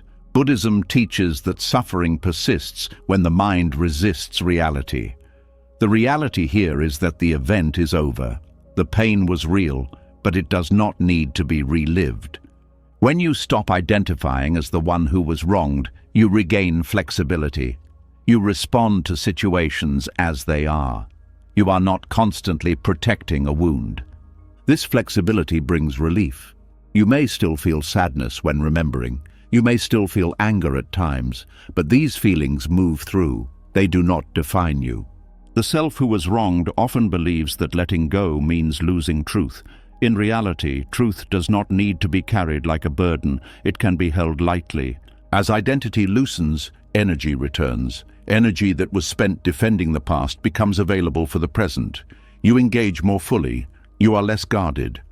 This shift does not erase boundaries. You still know what is acceptable. You still protect yourself. But you do so without carrying the weight of old injury. The body begins to trust again, not blindly, but realistically. You recognize danger when it is present, not when it is remembered. Letting go of the self who was wronged also opens the door to forgiveness, but not as a requirement. Forgiveness may or may not happen. The release is not dependent on it. The release is about freeing yourself from the role that keeps pain alive. It is about choosing not to let the past dictate your inner state. Buddhist teachings emphasize that liberation comes from seeing clearly. When you see how identity rooted in injustice sustains suffering, the grip naturally loosens. You stop asking the past to change. You stop asking others to repair what cannot be repaired. You allow yourself to live without carrying a verdict. This does not minimize what happened. It honors it by refusing to let it consume the rest of your life. The self who was wronged can rest. The event remains part of your story, but it no longer tells it. You stand here now not defined by what was done to you, but open to what is unfolding. Nothing needs to be proven. Nothing needs to be defended. The weight slowly lifts, not because the past was fixed, but because you stopped living inside it. When the identity of being wronged starts to loosen, there is often a rush of relief, less tension, less replay, less need to carry the past like a badge or a burden. In that relief, something else can happen that looks peaceful on the surface, but quietly disconnects you from what is real. It's subtle, it's common, and it can keep pain alive in a different form. This is where spirituality can become a hiding place instead of a path. There is a version of surrender that is true. It is honest, grounded, and awake, and there is a version that is only a mask. It uses spiritual language to avoid feeling what hurts. It looks calm, but it's numb. It sounds wise, but it's disconnected. Buddhism calls us toward truth, not comfort. So the difference matters. Spiritual bypassing happens when you use spiritual ideas to escape emotional reality. You say, everything happens for a reason, while your chest is tight with grief. You say, I'm detached, while your body is shaking with fear. You say, I've forgiven, while resentment is still living in your nervous system.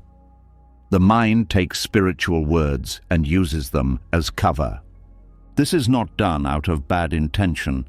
It is usually done out of pain, real pain, pain that feels too heavy to hold. The mind reaches for something that sounds higher, cleaner, more controlled. It wants to rise above the mess. But rising above is not the same as being free. True surrender does not float above life. It stands inside life. It feels what is here without needing it to be different. It does not rush emotions away. It does not try to be spiritual instead of human. It allows the full experience of being alive, including the parts that are uncomfortable. Avoidance feels attractive because it gives quick relief. If you label pain as ego, you don't have to feel it. If you call grief attachment, you can shame yourself out of mourning. If you call anger low vibration, you can bury it. But buried emotions do not disappear. They wait, and they return, often through anxiety, tension, fatigue, or sudden emotional storms. Buddhism does not teach you to shame emotions. It teaches you to observe them. Emotions are not moral failures. They are signals moving through the body. When you avoid them using spirituality, you cut yourself off from your own truth. Spiritual bypassing often creates a false self, a self that is always calm, always positive, always understanding, always above conflict. This self feels pure, but it is fragile. It requires constant maintenance. You have to keep pushing down the parts of you that don't match the image. This creates inner conflict. The surface may look peaceful, but underneath there is tension. You may feel guilty for having strong emotions. You may judge yourself for being hurt. You may believe you are failing spiritually because you're still human. True surrender removes this guilt. It says, pain is allowed, confusion is allowed, anger is allowed, grief is allowed. None of these emotions disqualify you from wisdom. In fact, wisdom grows through meeting them honestly. A major difference between surrender and bypassing is presence. Bypassing pulls you away from the body. It turns your attention into ideas. It lives in the head. True surrender brings you into direct experience. You feel sensations. You notice breath. You allow emotion to be felt without turning it into a concept. When you trust life without bypassing, you do not use spirituality as a way to become untouchable. You use it as a way to become intimate with reality. You stop trying to protect yourself from pain with beliefs. You face pain with awareness. There is also a difference in how you speak to yourself. Bypassing language often sounds like correction. I shouldn't feel this. I need to let go. I should be grateful. I should be above this. These statements sound spiritual, but they are often harsh. They are another form of self-rejection. True surrender sounds softer. This hurts. This is here. I can feel this. I don't need to rush. It does not try to fix the feeling. It allows it to move naturally. Bypassing often uses premature forgiveness. You forgive quickly to avoid discomfort. You tell yourself you're done with it, but your body tells another story. You may smile, but your stomach tightens. You may speak kindly, but your tone carries coldness. The unresolved pain leaks out. True surrender does not rush forgiveness. It respects timing. It allows anger to be seen, grief to be felt, boundaries to be clarified. Forgiveness, if it comes from completion, not from pressure. Another sign of bypassing is spiritual superiority. You may see yourself as more evolved because you don't get bothered. You may look down on others who are emotional. This is not peace.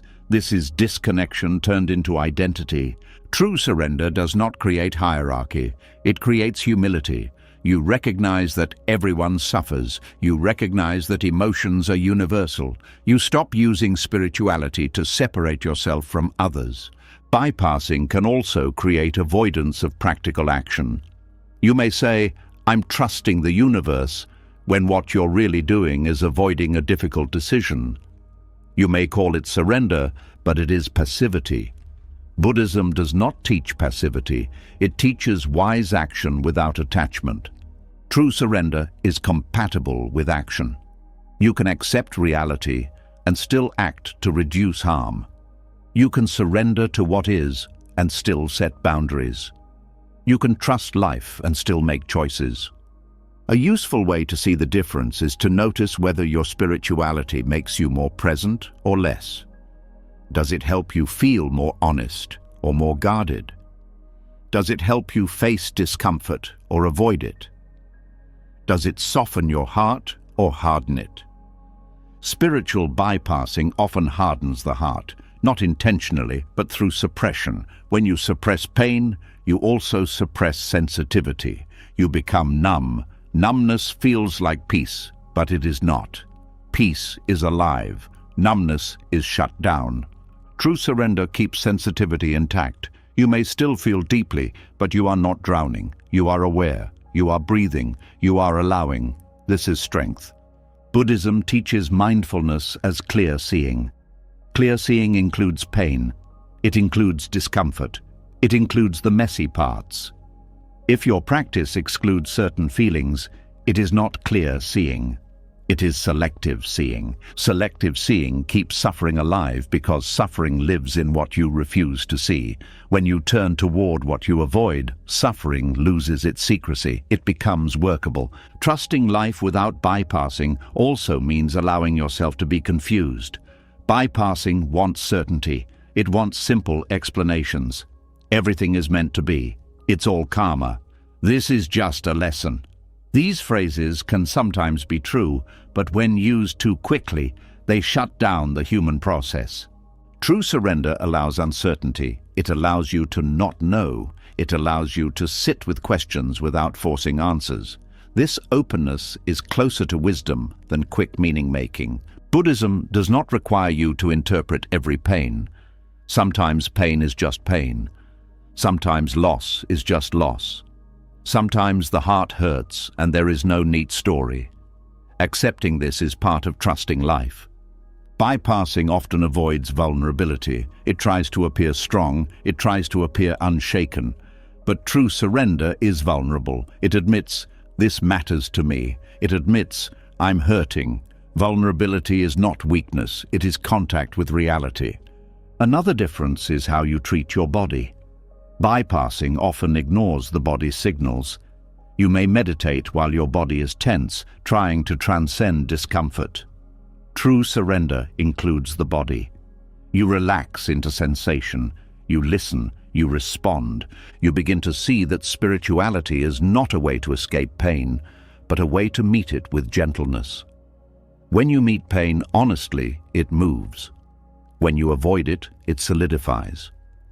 Trusting life without bypassing also changes your relationship with joy. When you don't suppress pain, joy becomes more genuine. You stop forcing positivity. You allow happiness to arise naturally. You stop performing wellness. This honesty creates a quiet confidence. Not the confidence of being above life, but the confidence of being able to meet life. You become less afraid of your own emotions. You stop treating them as threats to your spiritual identity. You see them as weather. They pass through awareness. True surrender is not a concept. It is a direct experience. It is the moment you stop fighting what is here and allow yourself to feel it fully. That feeling may be uncomfortable, but it is honest. And honesty has a healing power that bypassing never can. The path becomes simpler. You breathe, you notice, you allow. You act when action is needed. You rest when rest is needed. You stop using spirituality as armor. Trust grows when you see that you can remain present even in pain. You do not need to escape yourself. You do not need to rush to meaning. You can be here with what is real. This is what it means to trust life without bypassing. You do not float above the human experience. You live it fully with awareness. You stop hiding behind spiritual language and start meeting your life directly. Nothing is avoided here. Nothing is forced. Nothing is performed. Only truth, felt clearly, moment by moment. When spirituality becomes honest and grounded, when it no longer serves as a hiding place, another desire quietly steps forward. It does not announce itself as ego. It presents itself as meaning, as purpose, as the wish to matter in a specific way. A subtle longing to be different, recognized, chosen, or set apart. This longing is easy to miss because it feels noble. You want your life to count. You want your pain to mean something. You want your insight, your growth, your struggles to lead somewhere special. On the surface, this looks like aspiration, but underneath it often carries dissatisfaction with the ordinary. Many people feel an unease they cannot explain. Life is stable. Nothing is particularly wrong. And yet something feels flat. In these moments, the mind begins to search for significance. It whispers that this cannot be all there is, that there must be something more, something bigger, something that sets you apart from the rest. This craving for significance is not arrogance. It usually comes from insecurity, from the fear of being replaceable, from the discomfort of being one among many. The idea of being special offers relief from that discomfort. It promises importance in a world that feels vast and indifferent. Buddhism looks directly at this desire without judgment. It recognizes that the need to be special is another form of attachment to self, a refined one that can survive even after letting go of many obvious ego traps. You may notice this need in subtle ways, feeling disappointed when your efforts go unnoticed, feeling restless when your life feels simple, feeling unseen when your insight is not acknowledged. Even spiritual growth can become a way to stand out. The problem is not uniqueness. Every life is unique by nature. The problem is craving uniqueness as validation. When being special becomes a requirement for satisfaction, ordinary life begins to feel insufficient. This is where dissatisfaction grows quietly. You eat, work, rest, connect, and yet something feels missing. Not because life lacks depth, but because it does not confirm your imagined importance. The mind compares constantly. Others seem more successful, more enlightened, more impactful. Even if you do not envy them, you feel a pressure to keep up, to prove that your path is meaningful too. Buddhism teaches that comparison is rooted in self-centered thinking, not selfishness, but fixation. Attention circles around the self and its position in the world. This fixation narrows perception. You stop seeing life as it is and start measuring it. Craving to be chosen often comes from early experiences. Being praised, singled out, or valued conditionally can shape the belief that love depends on standing out. Later, this belief turns into a constant search for confirmation. You may seek it through achievement, through relationships, through spirituality, or through suffering itself. Pain can become a way to feel special. Being misunderstood can become a badge. Struggle can become identity. This does not mean your pain is fake. It means the meaning attached to it may be carrying extra weight. When suffering becomes a way to feel significant, it becomes harder to let go. Ordinary moments then feel disappointing. Washing dishes, sitting quietly, repeating daily routines. These moments do not feed the need to be special, so the mind disengages from them. Life feels dull not because it lacks richness, but because attention is elsewhere. Buddhism does not promise significance, it promises freedom, and freedom often looks ordinary. It looks like presence without commentary, like peace without applause. Releasing the need to be special means allowing life to be simple, without interpreting simplicity as failure. It means letting go of the belief that meaning must be dramatic or visible. This release can feel threatening at first. If you are not special, then what are you? The mind fears disappearing into sameness, but what actually dissolves is pressure, not self. When you stop trying to stand out, you start to settle in. You engage more fully with what is in front of you. You stop waiting for something extraordinary to justify your existence. Buddhist teachings emphasize suchness, things as they are. A cup is a cup. A breath is a breath. There is no hierarchy in presence. Nothing needs to be elevated to be meaningful. The craving to be chosen often affects relationships. You may want to be the favorite, the most understood, the most important. When this does not happen, resentment appears. You feel overlooked, even when no harm was intended. Releasing this craving allows relationships to breathe. You stop competing for attention. You stop measuring closeness. You enjoy connection without needing to be central. There is also relief in no longer needing a special role. You can show up as you are. You do not have to perform insight or depth. You do not have to justify your place. Buddhism teaches non-self not as erasure, but as freedom from fixation. When you stop clinging to a special self, awareness expands. You feel connected rather than separate. Ordinary life reveals its depth here, not through excitement, but through intimacy. You notice textures, sounds, small kindnesses. These moments were always rich, but they were overlooked while chasing significance. The desire to be special also creates anxiety. You worry about being forgotten, about wasting potential, about not living up to something undefined. This anxiety softens when you release the need to stand out. You stop asking life to prove your value. You stop waiting for recognition before allowing yourself to rest. This does not mean you lose motivation. It means motivation changes. You act because something feels meaningful to do, not because it will define you. Buddhist wisdom points out that the self-seeking significance is never satisfied. There is always someone more accomplished, more visible, more praised. Letting go ends this race. When you stop needing to be special, gratitude grows. Not forced gratitude, but natural appreciation. You see that being alive, breathing, sensing, connecting is already enough. You also become more compassionate. Without the need to distinguish yourself, you feel closer to others. Their struggles no longer threaten your identity. Their success no longer diminishes you. Ordinary life stops feeling like a waiting room.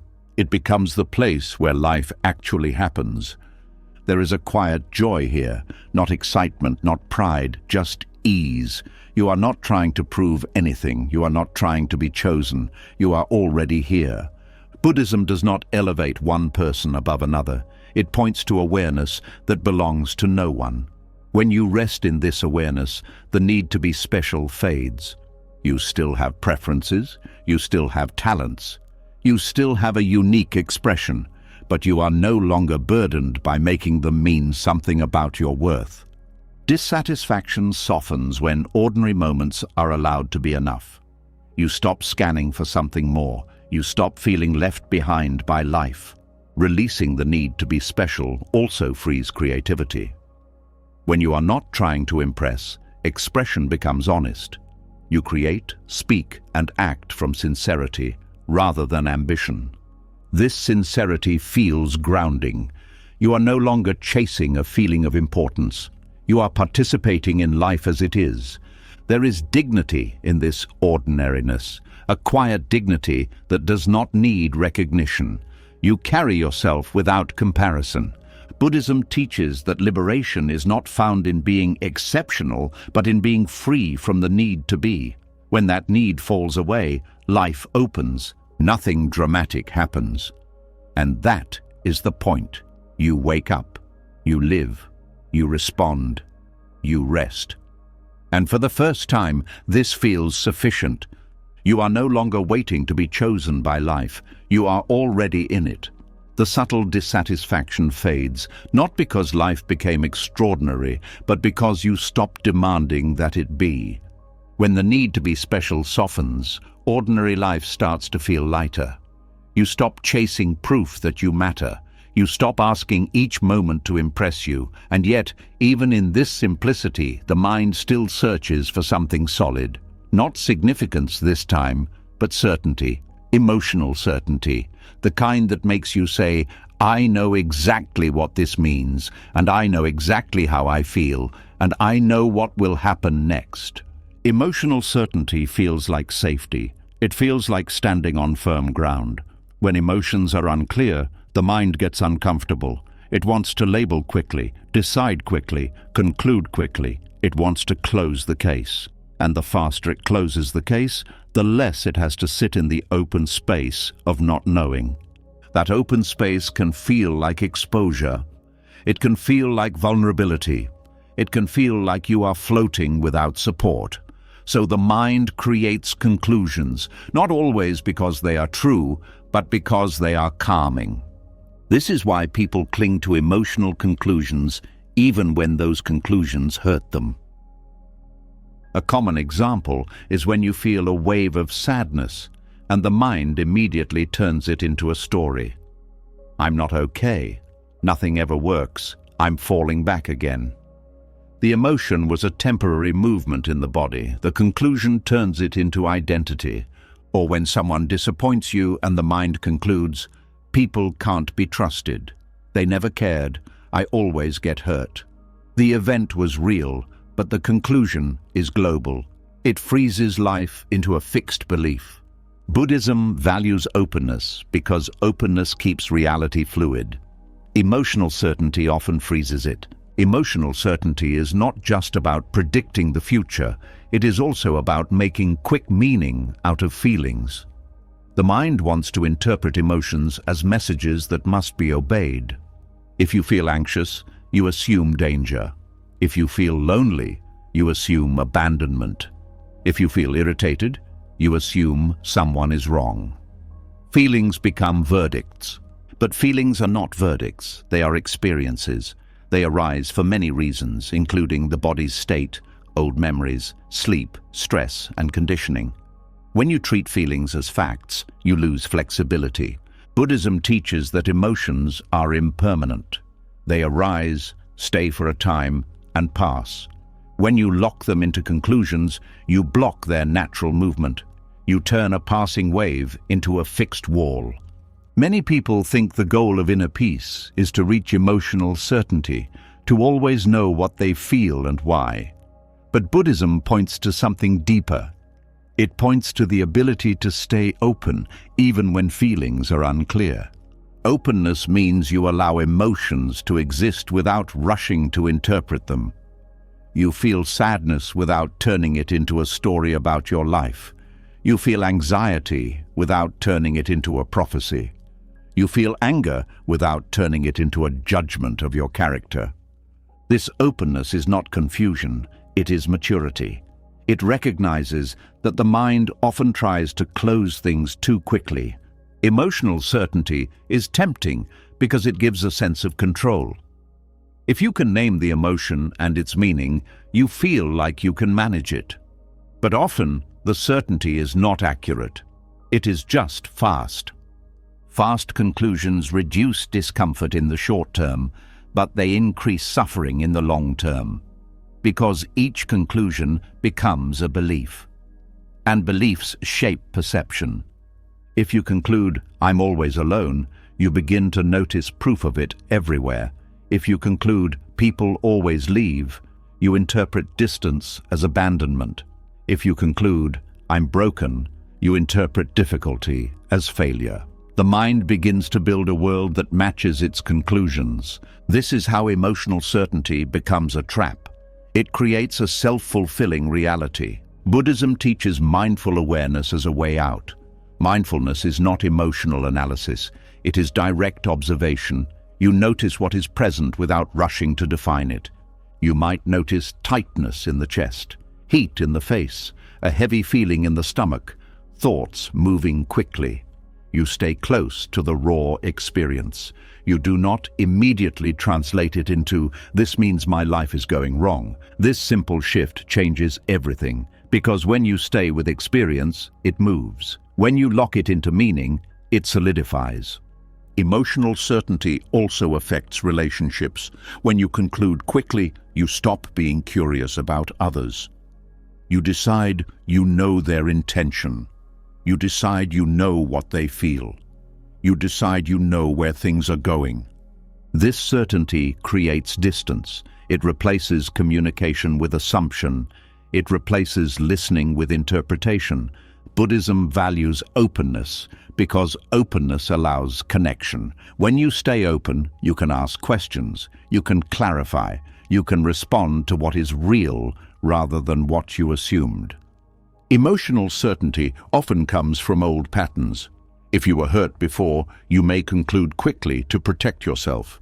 You see signs of danger and rush to judgment. You label someone as unsafe before learning who they are.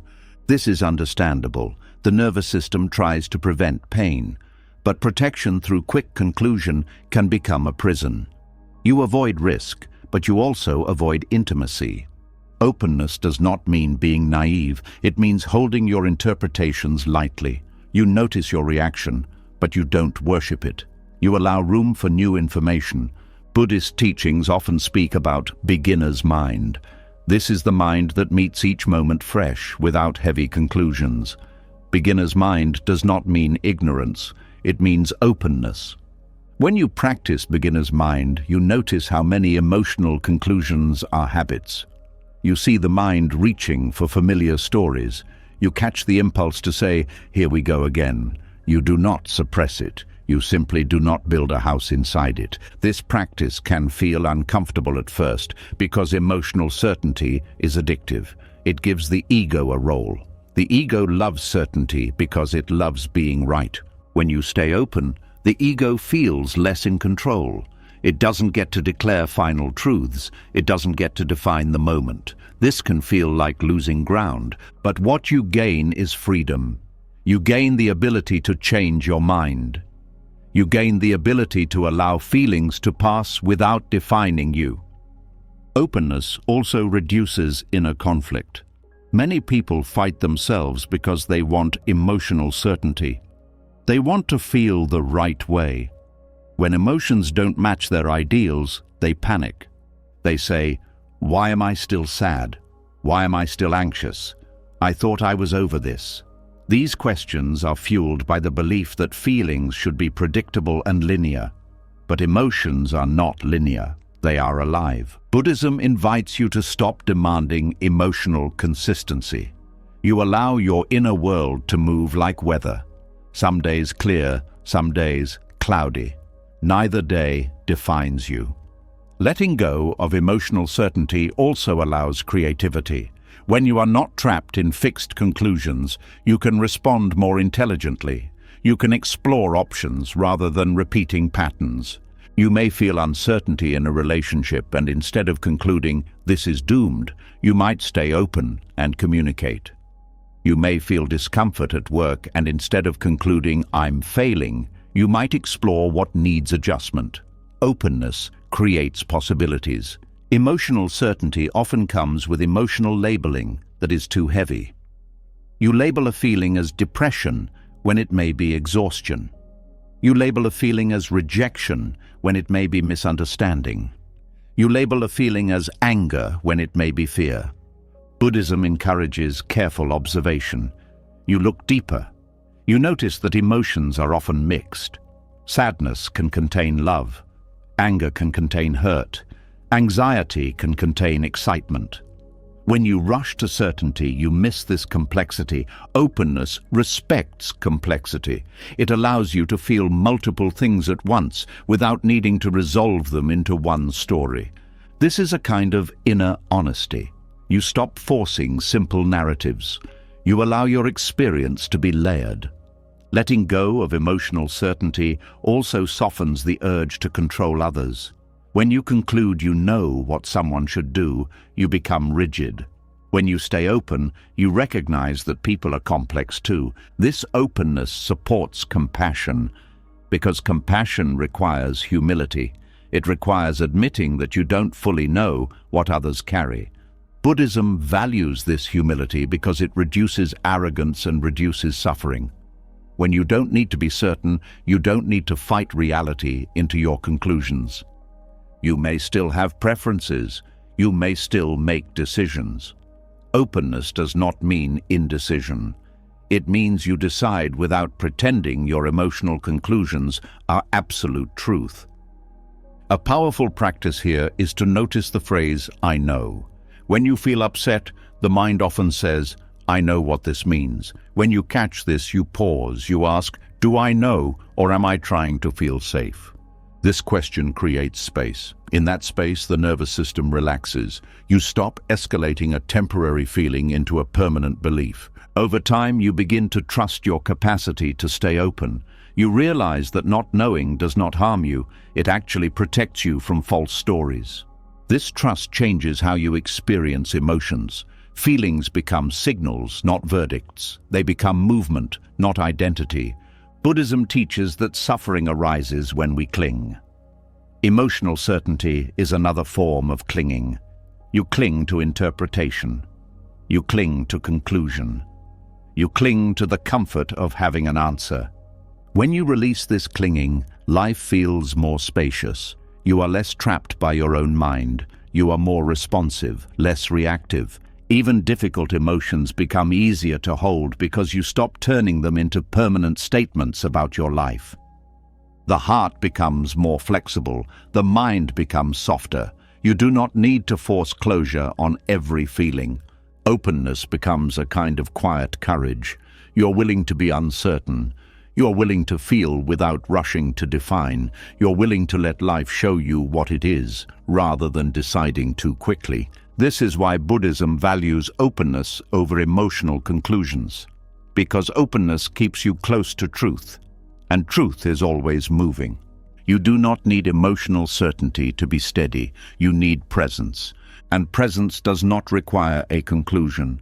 When emotional certainty loosens, when you stop rushing to name and define every feeling, something unfamiliar appears.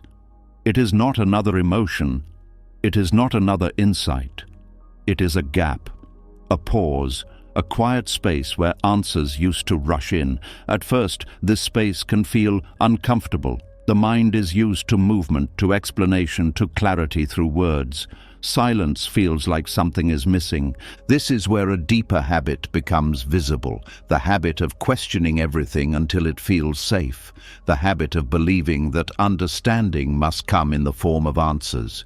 When answers do not arrive, the mind keeps searching. It asks why, it asks how, it asks what it should do next. Questions stack on top of each other, creating noise that feels productive but rarely brings peace. Most people trust answers more than silence. Answers feel solid, they give direction, they make you feel in control. Silence feels empty, unfinished, even threatening. It feels like standing without support. So the mind fills it quickly, often without noticing. But Buddhism points to a different kind of wisdom, a wisdom that does not come from accumulating explanations, but from allowing questions to dissolve. Not because they were answered, but because they were no longer needed. The mind is trained to solve. From an early age, questions are rewarded. Curiosity is encouraged. Answers are praised. Over time, this creates an assumption that clarity always comes through thinking. When something feels unresolved, the natural response is to ask more questions. This works well in practical matters. But when applied to inner life, it often creates suffering. Some questions cannot be answered in a way that satisfies the heart. Why did this happen? Why did they change? Why do I feel this way? Why am I still affected? These questions circle endlessly because they are not meant to be solved intellectually. The mind keeps asking because it believes answers will bring relief. But relief does not always come from knowing. Sometimes it comes from stopping. Silence is often misunderstood as absence, but in Buddhist understanding, silence is presence without commentary. It is awareness resting in itself without trying to explain or control experience. When you trust silence, you stop forcing meaning onto everything. You allow life to be felt rather than interpreted. This is not passive, it is deeply attentive. At first, silence can feel unsettling because it removes distraction. Without answers to lean on, you are left with sensation, emotion, breath. The body becomes louder. The nervous system reveals its patterns. This can feel overwhelming if you are not used to staying, so the mind jumps back in. It starts analyzing again. It starts narrating. It starts building theories. This is not wrong. It is habitual. But wisdom grows when you notice this impulse and choose not to follow it every time. Buddhism teaches that questions are not the enemy. Attachment to questions is. When you believe you must resolve everything mentally, you create pressure. You turn inner life into a puzzle that must be completed. This pressure keeps the system activated. You are always leaning forward, searching for the next insight. Even reflection becomes restless. Trusting silence means allowing yourself to not know. This is difficult because not knowing feels like vulnerability. It feels like giving up control, but control through answers is often an illusion. You may understand something intellectually and still suffer emotionally. Silence works differently. It does not explain pain, it holds it. It does not justify experience, it allows it. When you sit with silence, questions gradually lose urgency. Not because they were answered, but because they stop feeling relevant. The energy that fueled them dissolves. This does not happen through force. You cannot command the mind to be silent. You simply stop feeding every question with attention. You let them arise and pass without engaging.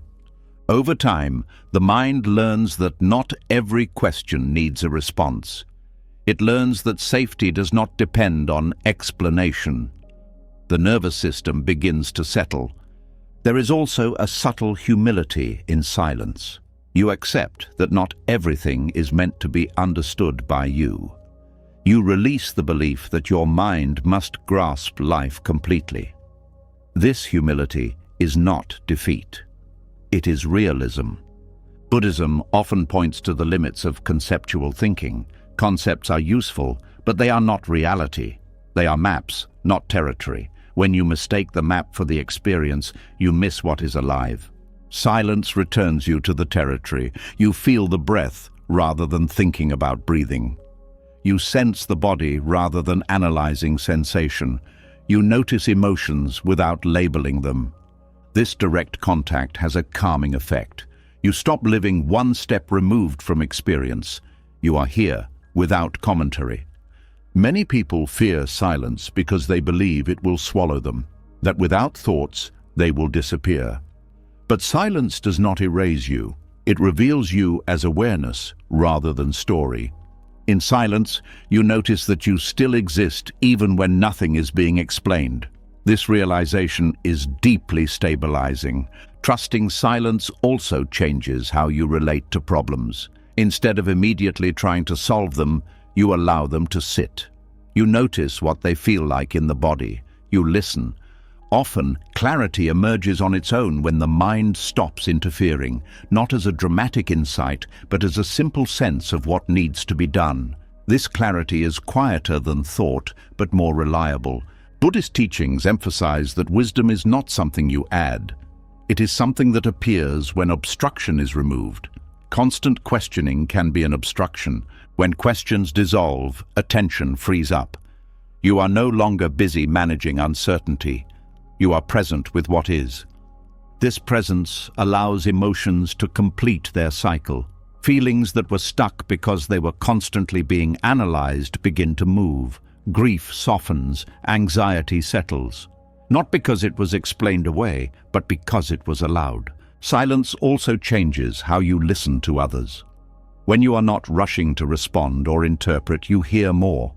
You notice tone. You notice pauses. You become attuned to what is not said. This deepens connection. You stop needing to fill gaps in conversation. You allow space. Others feel met without being dissected. Trusting silence does not mean you stop speaking.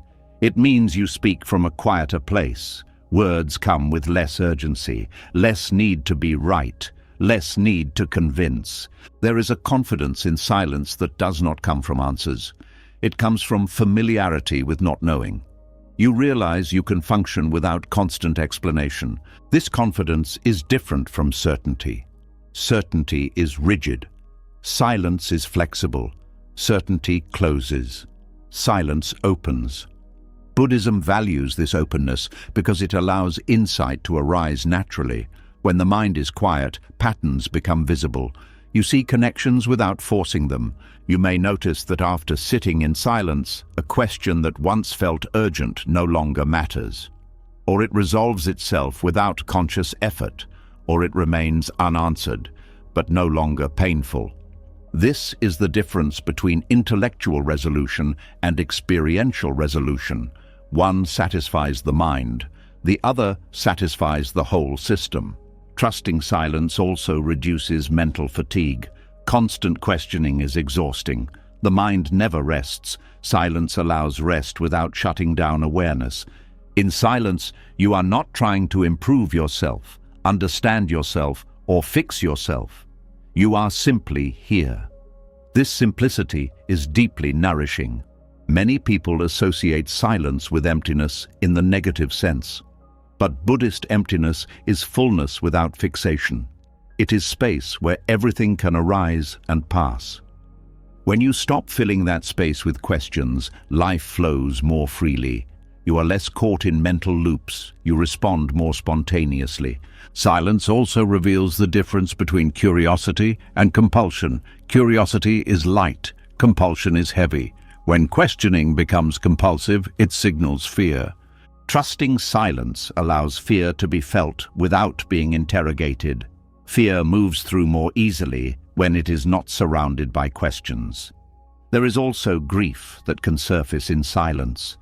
Grief for things that will never be fully understood. Grief for answers that will never come. Allowing this grief is part of surrender. Buddhism does not promise complete understanding. It promises freedom from suffering. These are not the same. Freedom often comes when you stop demanding answers from life. When you allow mystery to exist without trying to solve it. Mystery is not a failure of understanding. It is a condition of being alive. Trying to eliminate it creates suffering. When you trust silence, you make peace with mystery. You stop arguing with uncertainty. You stop treating not knowing as a problem. This peace does not make you passive. It makes you responsive. You act when action is clear. You wait when it is not. You learn to recognize the difference between confusion and openness. Confusion is agitation. Openness is calm. Silence supports openness. Over time, you may notice that wisdom feels less like answers and more like alignment. Things feel right without needing explanation. Decisions feel settled without analysis. This does not mean you never think again. It means thinking no longer dominates. It takes its proper place. Trusting silence is a radical act in a world that values noise. It requires courage to sit without answers. But this courage is rewarded with depth. You begin to sense that life does not need to be constantly understood to be lived well. Experience unfolds, and you unfold with it. Questions still arise, but they do not own you. Answers still appear, but you do not cling to them. Silence becomes a companion rather than a void. You trust it to hold what words cannot. And in that trust, wisdom appears quietly, without announcing itself, without being asked. When silence is no longer something you rush to fill, another discomfort often steps forward. It doesn't arrive as pain or fear. It arrives as flatness, as restlessness without a story, as the sense that nothing is happening. This is the moment most people try to escape. This is boredom. Boredom is rarely taken seriously. It is treated as a problem to solve, a state to avoid, a sign that something is wrong. The moment boredom appears, the hand reaches for stimulation, a screen, a thought, a plan, anything to bring movement back. And yet beneath boredom is something most people never touch, because they leave too quickly. Boredom is not emptiness, it is resistance to stillness. When the mind no longer has answers to chase and silence is allowed, boredom appears as the next line of defense. It is the mind saying, "This isn't enough. This moment should offer more." That complaint feels small, but it carries a deep assumption that presence must be entertaining to be valuable. Buddhism sees boredom differently. It does not treat boredom as a failure of the moment, but as a doorway the mind avoids because it leads somewhere unfamiliar.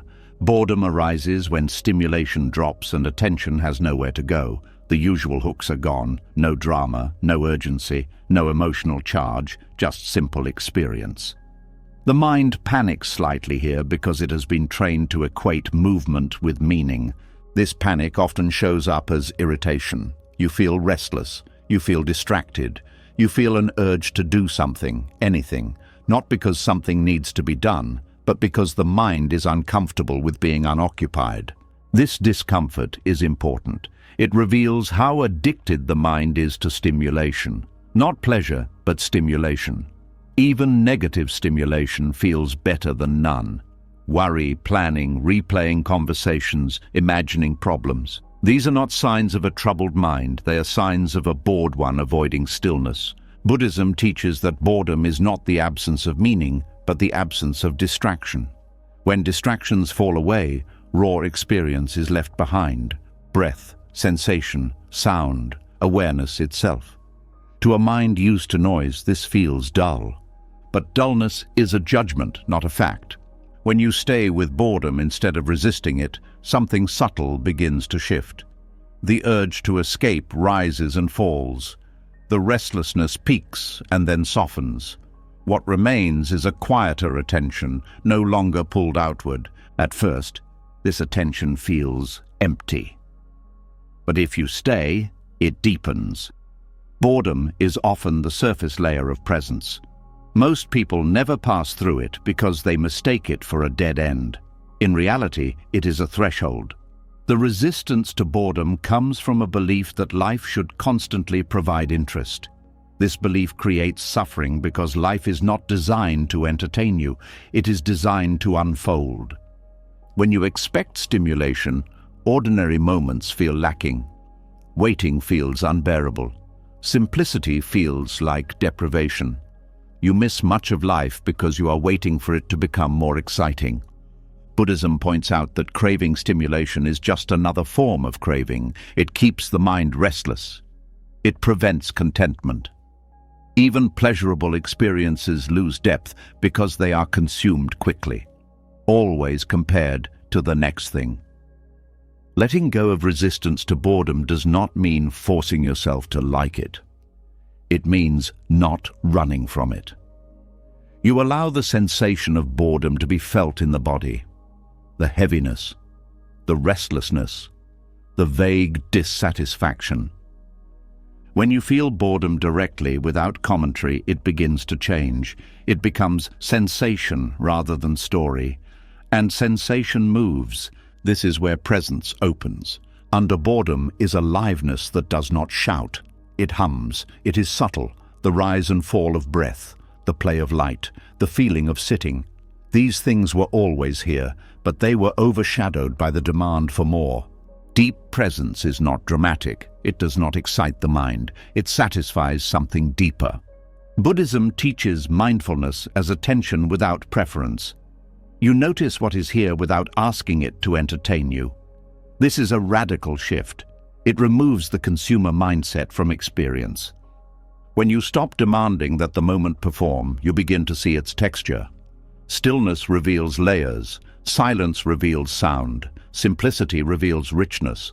Boredom often carries a sense of time dragging. Minutes feel longer. This happens because the mind is no longer skipping ahead. It is actually here. Accustomed to jumping, it interprets staying as slowness. But slowness is not a problem. It is a recalibration. When you allow time to feel slow, the nervous system relaxes. You stop racing internally. You stop compressing experience. Life begins to feel fuller because you are not rushing through it. Many people fear boredom because they fear what will surface underneath it. Old emotions, unresolved feelings, a sense of emptiness. This fear keeps them busy. Buddhism does not rush past this fear. It invites you to stay, to see that what surfaces is not dangerous. It is simply what was already there, waiting for attention. When boredom is allowed, creativity often follows. Not the frantic kind, but a quiet curiosity. Ideas arise naturally. Insight appears without effort. This happens because the mind is no longer overloaded. Boredom clears space. This space allows presence to deepen. You become less reactive, less impatient, less dependent on stimulation to feel alive. The world begins to feel less exhausting.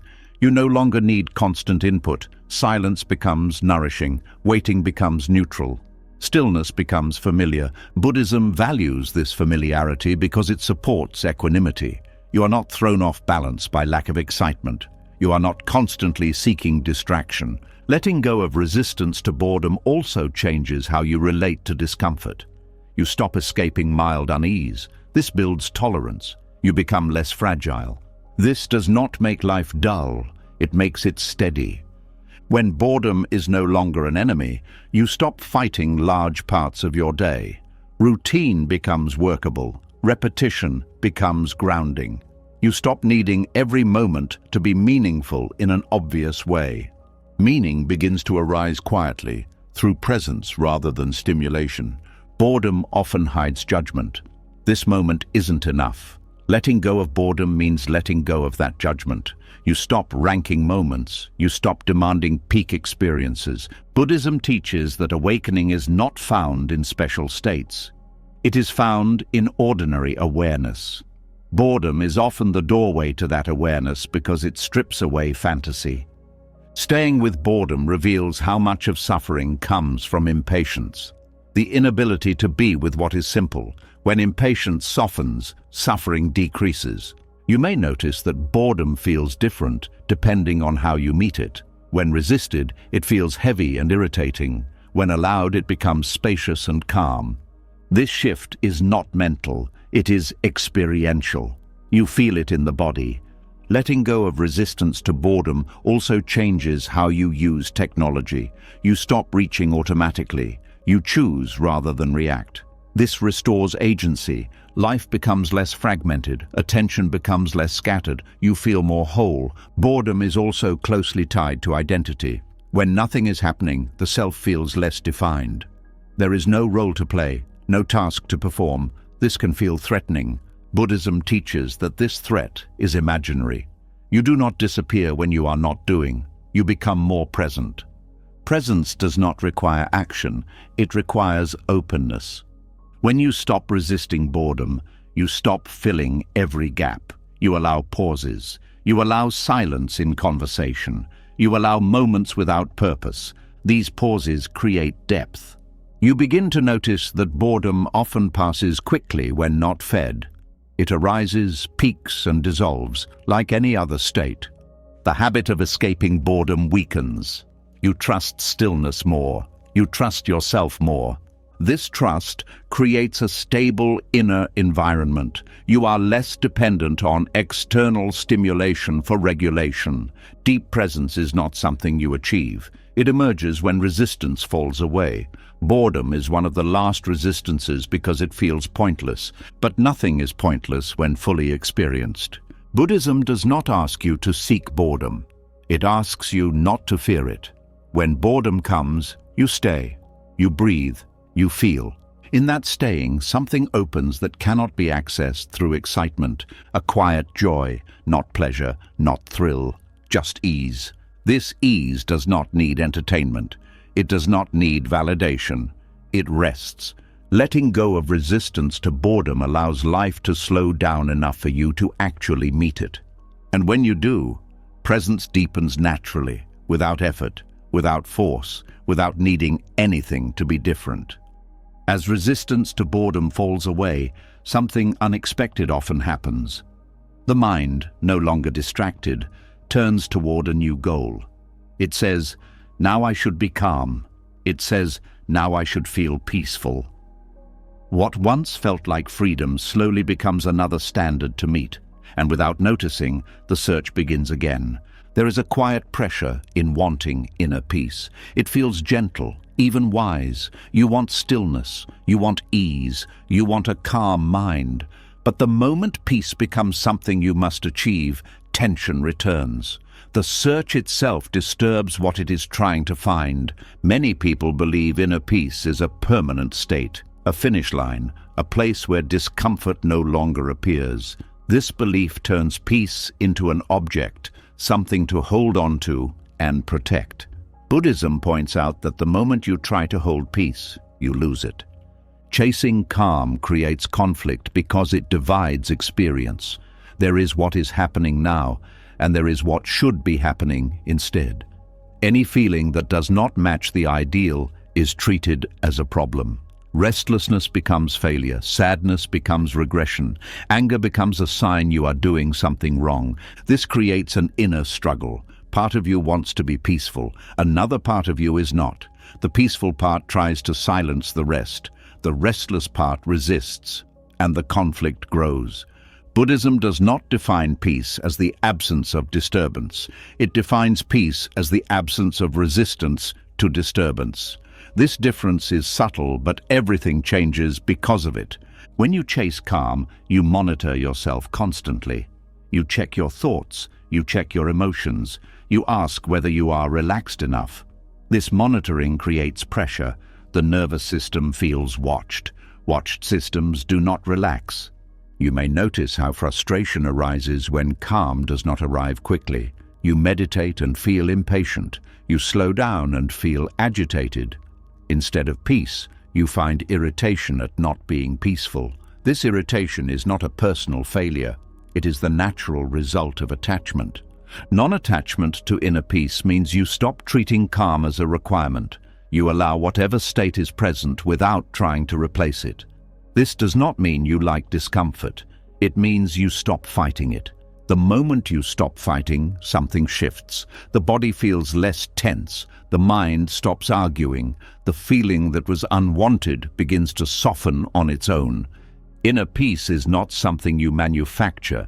It is something that remains when resistance ends. Buddhism teaches that all mental states arise and pass. Calm arises, calm passes. Restlessness arises, restlessness passes. Suffering begins when you demand one state and reject another. Many people believe that spiritual practice is about staying calm no matter what. This belief creates shame when calm is lost. You think you are failing. You think you should know better by now. This shame fuels more tension. Non-attachment removes shame from the process. You no longer measure yourself by how calm you feel. You measure yourself by how honest you are with what is present. When honesty replaces control, peace has room to appear. Chasing calm often leads to suppression. You push emotions down to maintain a peaceful image. You smile through discomfort. You avoid conflict. You deny anger. On the surface, things look calm. Inside, pressure builds. Suppressed emotions do not disappear. They wait.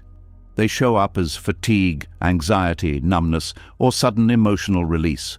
What looked like peace was actually avoidance.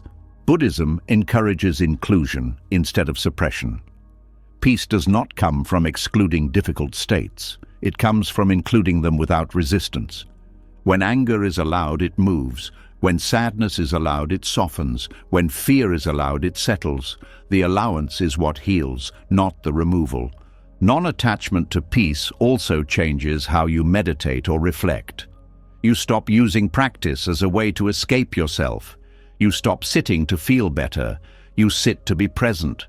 This presence is neutral. It does not favor calm over agitation. It notices both. And in that noticing, the system regulates naturally. The body knows how to settle when it is not being pushed. The mind knows how to quiet when it is not being judged. Peace emerges not because you demanded it, but because you stopped interfering. There is also a subtle ego in chasing calm. The ego wants to be the kind of person who is unshaken, who rises above emotion, who remains centered at all times. This image becomes another identity to protect. When you attach to being peaceful, losing peace feels like losing status. You feel embarrassed by your own reactions. You judge yourself for being human. Non-attachment dissolves this identity. You allow yourself to be affected by life without interpreting it as weakness. You respond rather than react, not because you are calm, but because you are present. Buddhism teaches equanimity, not constant calm. Equanimity is the ability to remain open in all states. Calm may arise within equanimity, but it is not required. This understanding reduces fear of disturbance. You no longer panic when emotions arise. You no longer rush to fix yourself. You trust the process. Peace becomes a side effect rather than a goal. Chasing calm also narrows life. You avoid situations that might unsettle you. You limit expression. You choose safety over honesty. Over time, life feels smaller. Non-attachment allows fullness. You engage with life even when it is messy. You allow excitement, grief, passion, and uncertainty. Peace does not require you to be untouched. It requires you to be unafraid of being touched. There is also a misunderstanding that peace must be quiet. But peace can coexist with movement. You can feel peaceful while acting, speaking, even disagreeing. Peace is not silence. It is lack of inner conflict. Inner conflict arises when you fight yourself. When you accept yourself, even in agitation, conflict decreases. This acceptance does not mean resignation. It means clarity. You see what is present without trying to make it something else. Many people feel guilty for wanting peace. They think they are being selfish. But the deeper issue is not wanting peace. It is demanding peace on your terms. When peace is demanded, it becomes conditional. When conditions are not met, frustration grows. Buddhism invites unconditional presence instead. You are here whether calm arises or not. You do not postpone presence until peace arrives. Over time, this unconditional presence stabilizes the system. The nervous system learns that it is safe to feel. Safety allows relaxation. Relaxation allows peace. Peace that emerges naturally is different from peace that is chased. It is quieter, less dramatic. It does not need to be defended. You may notice moments of calm appearing unexpectedly, in the middle of activity, in the middle of noise, in the middle of uncertainty. These moments feel genuine because they are not forced. They come and go. And you let them go. Non-attachment to peace means you do not cling to calm when it appears. You enjoy it, but you do not panic when it fades. You understand its nature. This understanding removes fear. You are no longer afraid of losing peace because you are not relying on it for stability. Stability comes from trust in your capacity to meet experience. Buddhism teaches that liberation is not found in perfect states. It is found in freedom from clinging to states. When you stop chasing calm, the inner battle ends. There is no longer a part of you policing another part. Energy returns, attention softens. You become less tense without trying, less reactive without forcing, less fragmented without effort. Peace stops being a destination and becomes a background condition, not always noticeable, not always present, but not absent either. It is the quiet that remains when you stop arguing with yourself. You are no longer asking, "Am I peaceful enough?" You are simply here. And in that simplicity, peace is free to arise on its own, stay as long as it stays, and leave without taking anything with it. As the chase for inner peace loosens, as calm is no longer treated like a fragile achievement, another belief quietly comes into focus. It does not feel aggressive or harsh. It feels caring, responsible, even loving. It says that something inside you still needs to be fixed, healed, or rescued. That if you just work a little more on yourself, everything will finally be okay. This belief is deeply ingrained. It often begins early in life when pain is misunderstood and emotions are handled through correction rather than understanding. Over time, you learn to see yourself as a problem that needs improvement. Even when life is going well, part of you stays alert, scanning for what still needs fixing. The idea that you need to be saved sounds dramatic, but it rarely appears that way internally. It shows up as constant self-monitoring, as a quiet pressure to improve, as the feeling that who you are right now is not quite enough to be at rest. Liberation is imagined as a future version of yourself that is calmer, wiser, more stable. This creates a split. There is the self you are and the self you are trying to become, the one doing the fixing and the one being fixed. This split feels productive, but it is exhausting. You are never allowed to arrive, because arrival would mean nothing is wrong. Buddhism points gently but clearly at this pattern. Suffering continues not because you are broken, but because you believe you are. The belief itself becomes the source of struggle. The self that needs to be saved is built from good intentions. You want relief. You want clarity. You want to stop hurting. But when the desire to heal turns into a constant project, it keeps you in a state of deficiency. You are always one step away from being okay. This belief creates urgency. You feel like time is running out, like you should be further along, like you are failing at something invisible. Even rest becomes conditional. You rest so you can get back to fixing. Buddhism does not teach liberation through fixing. It teaches liberation through seeing. Seeing how the mind creates problems out of experience. Seeing how identity forms around struggle. Seeing how effort itself can be the obstacle. When you try to fix yourself, you treat your inner life like a machine. Something is wrong. Something needs adjustment. But the inner world is not mechanical. It is alive. It responds to attention, not control. Seeing is different from fixing. Fixing implies judgment. Seeing implies curiosity. When you see an emotion without trying to change it, something relaxes. The emotion no longer needs to defend itself. The self that needs to be saved often shows up during difficulty. When you feel anxious, the mind says, "I need to get rid of this." When you feel sad, it says, "I shouldn't still feel this way." When you feel confused, it says, "I need to figure myself out." Each statement reinforces the idea that your current state is unacceptable. This rejection keeps emotions stuck. Emotions move when they are allowed, not when they are corrected. Fixing tightens. Seeing opens. Buddhism teaches mindfulness not as a technique to improve yourself, but as a way to understand experience. You notice thoughts without arguing with them. You notice feelings without labeling them as problems. You notice sensations without trying to escape them.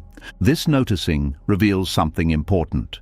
The self you are trying to fix is not stable. It changes from moment to moment. Sometimes you feel strong, sometimes fragile, sometimes clear, sometimes confused. Which version is the real one? The idea that there is a core self that must be saved assumes there is something fixed underneath. Buddhism challenges this assumption. What you call self is a collection of habits, thoughts, memories, and reactions. There is no single entity to rescue. This realization can feel unsettling at first. If there is no self to save, then what are you doing all this work for? The answer is simple and radical. You are not here to perfect yourself. You are here to wake up to what is already happening. Waking up does not mean becoming better. It means becoming aware. Aware of how suffering is created.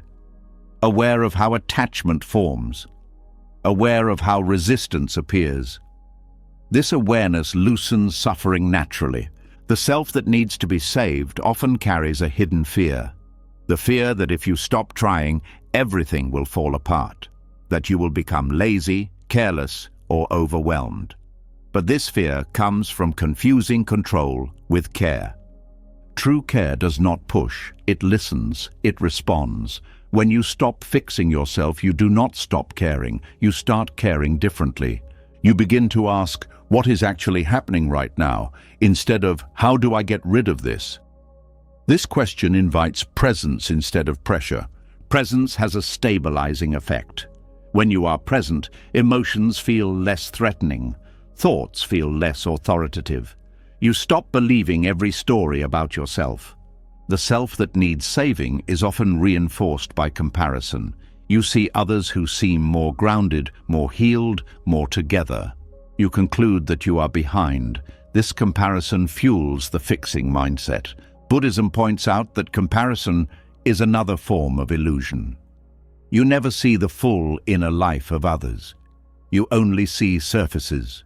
Using those surfaces to judge yourself deepens suffering. Releasing the self that needs to be saved allows compassion to turn inward. You stop treating yourself as a project. You treat yourself as a living being. This compassion is not indulgence.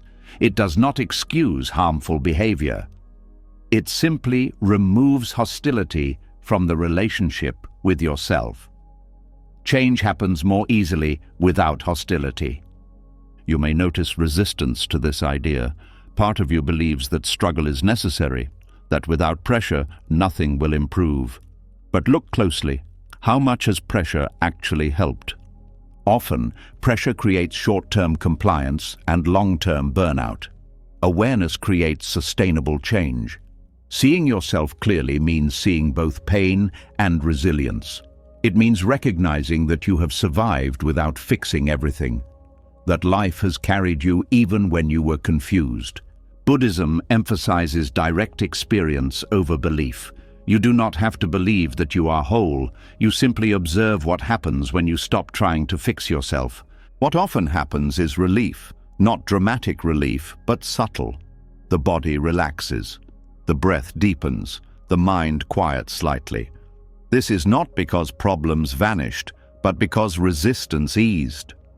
The self that needs to be saved also tends to seek external saviors, teachers, methods, philosophies, practices. These can be helpful, but when used to escape self-trust, they reinforce dependence. Buddhism encourages guidance, not dependence. A teacher points, but you see for yourself. A practice supports awareness, but you do the noticing. Liberation does not come from being rescued. It comes from recognizing that there was never anything fundamentally wrong. This does not mean ignoring trauma or difficulty. It means approaching them with understanding rather than judgment. Trauma needs care, not correction. Seeing trauma clearly includes seeing how the body holds it, how reactions form, how patterns repeat. This seeing allows integration. Fixing often re-traumatizes by invalidating experience. The self that needs to be saved often believes that liberation will feel like perfection, like never being triggered again, like always responding wisely. Buddhism offers a more realistic picture. Liberation feels like flexibility, like being able to be triggered without collapsing, like noticing patterns without being owned by them, like responding with awareness rather than habit. This flexibility comes from seeing, not fixing. When you see a pattern clearly, you do not need to fight it. Fighting strengthens it. Seeing weakens it. You may notice that when you stop trying to save yourself, life feels more approachable.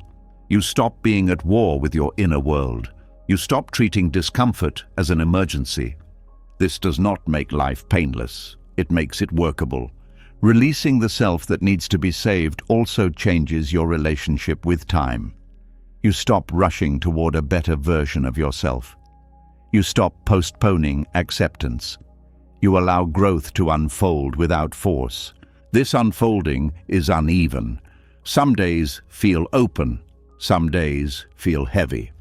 You stop using this fluctuation as evidence of failure. Buddhism teaches that conditions change constantly. Expecting linear progress is another form of clinging. When you stop fixing, you start listening. To the body, to emotion, to intuition. This listening brings wisdom that effort cannot produce. You may still learn. You may still practice.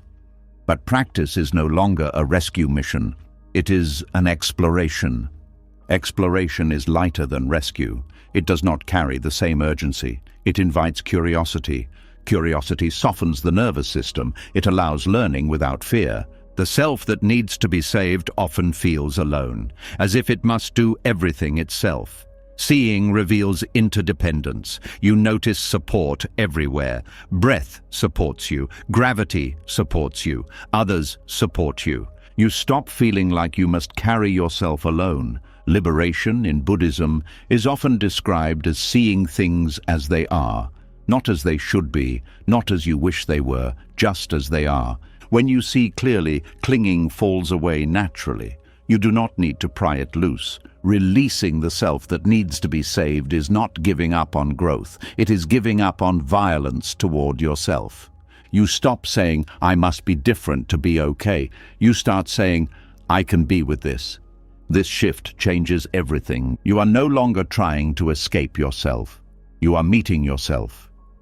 And in that meeting, something settles. Not because you fixed anything, but because you finally stopped fighting what was never broken. Seeing is enough. Nothing needs to be rescued for this to be true. Letting go was never about losing. It was about stopping the fight you didn't realize you were in. You've seen how control creates tension, how identity keeps wounds alive, how chasing healing, peace, certainty, or meaning can quietly turn into another form of struggle. You've seen that attachment often hides fear, that hope can reject the present, and that even spirituality can become another escape when it avoids pain. What Buddhism points to again and again is simple but not easy. Freedom doesn't come from fixing life. It comes from trusting it, trusting change, trusting uncertainty, trusting that you can meet each moment without gripping, explaining, or protecting yourself from it. Letting go is not giving up. It's allowing life to move without asking it to prove anything to you. And when you stop holding so tightly, something softens. Not because everything is solved, but because you finally are. If something in this spoke to you, leave a comment with the words, I choose trust. It helps this message reach others who may need it, and it tells me you were really here for the journey. And if you want more reflections like this, calm, honest, and grounded in wisdom, subscribe to the channel and turn on notifications. We're not here to escape life. We're here to meet it fully.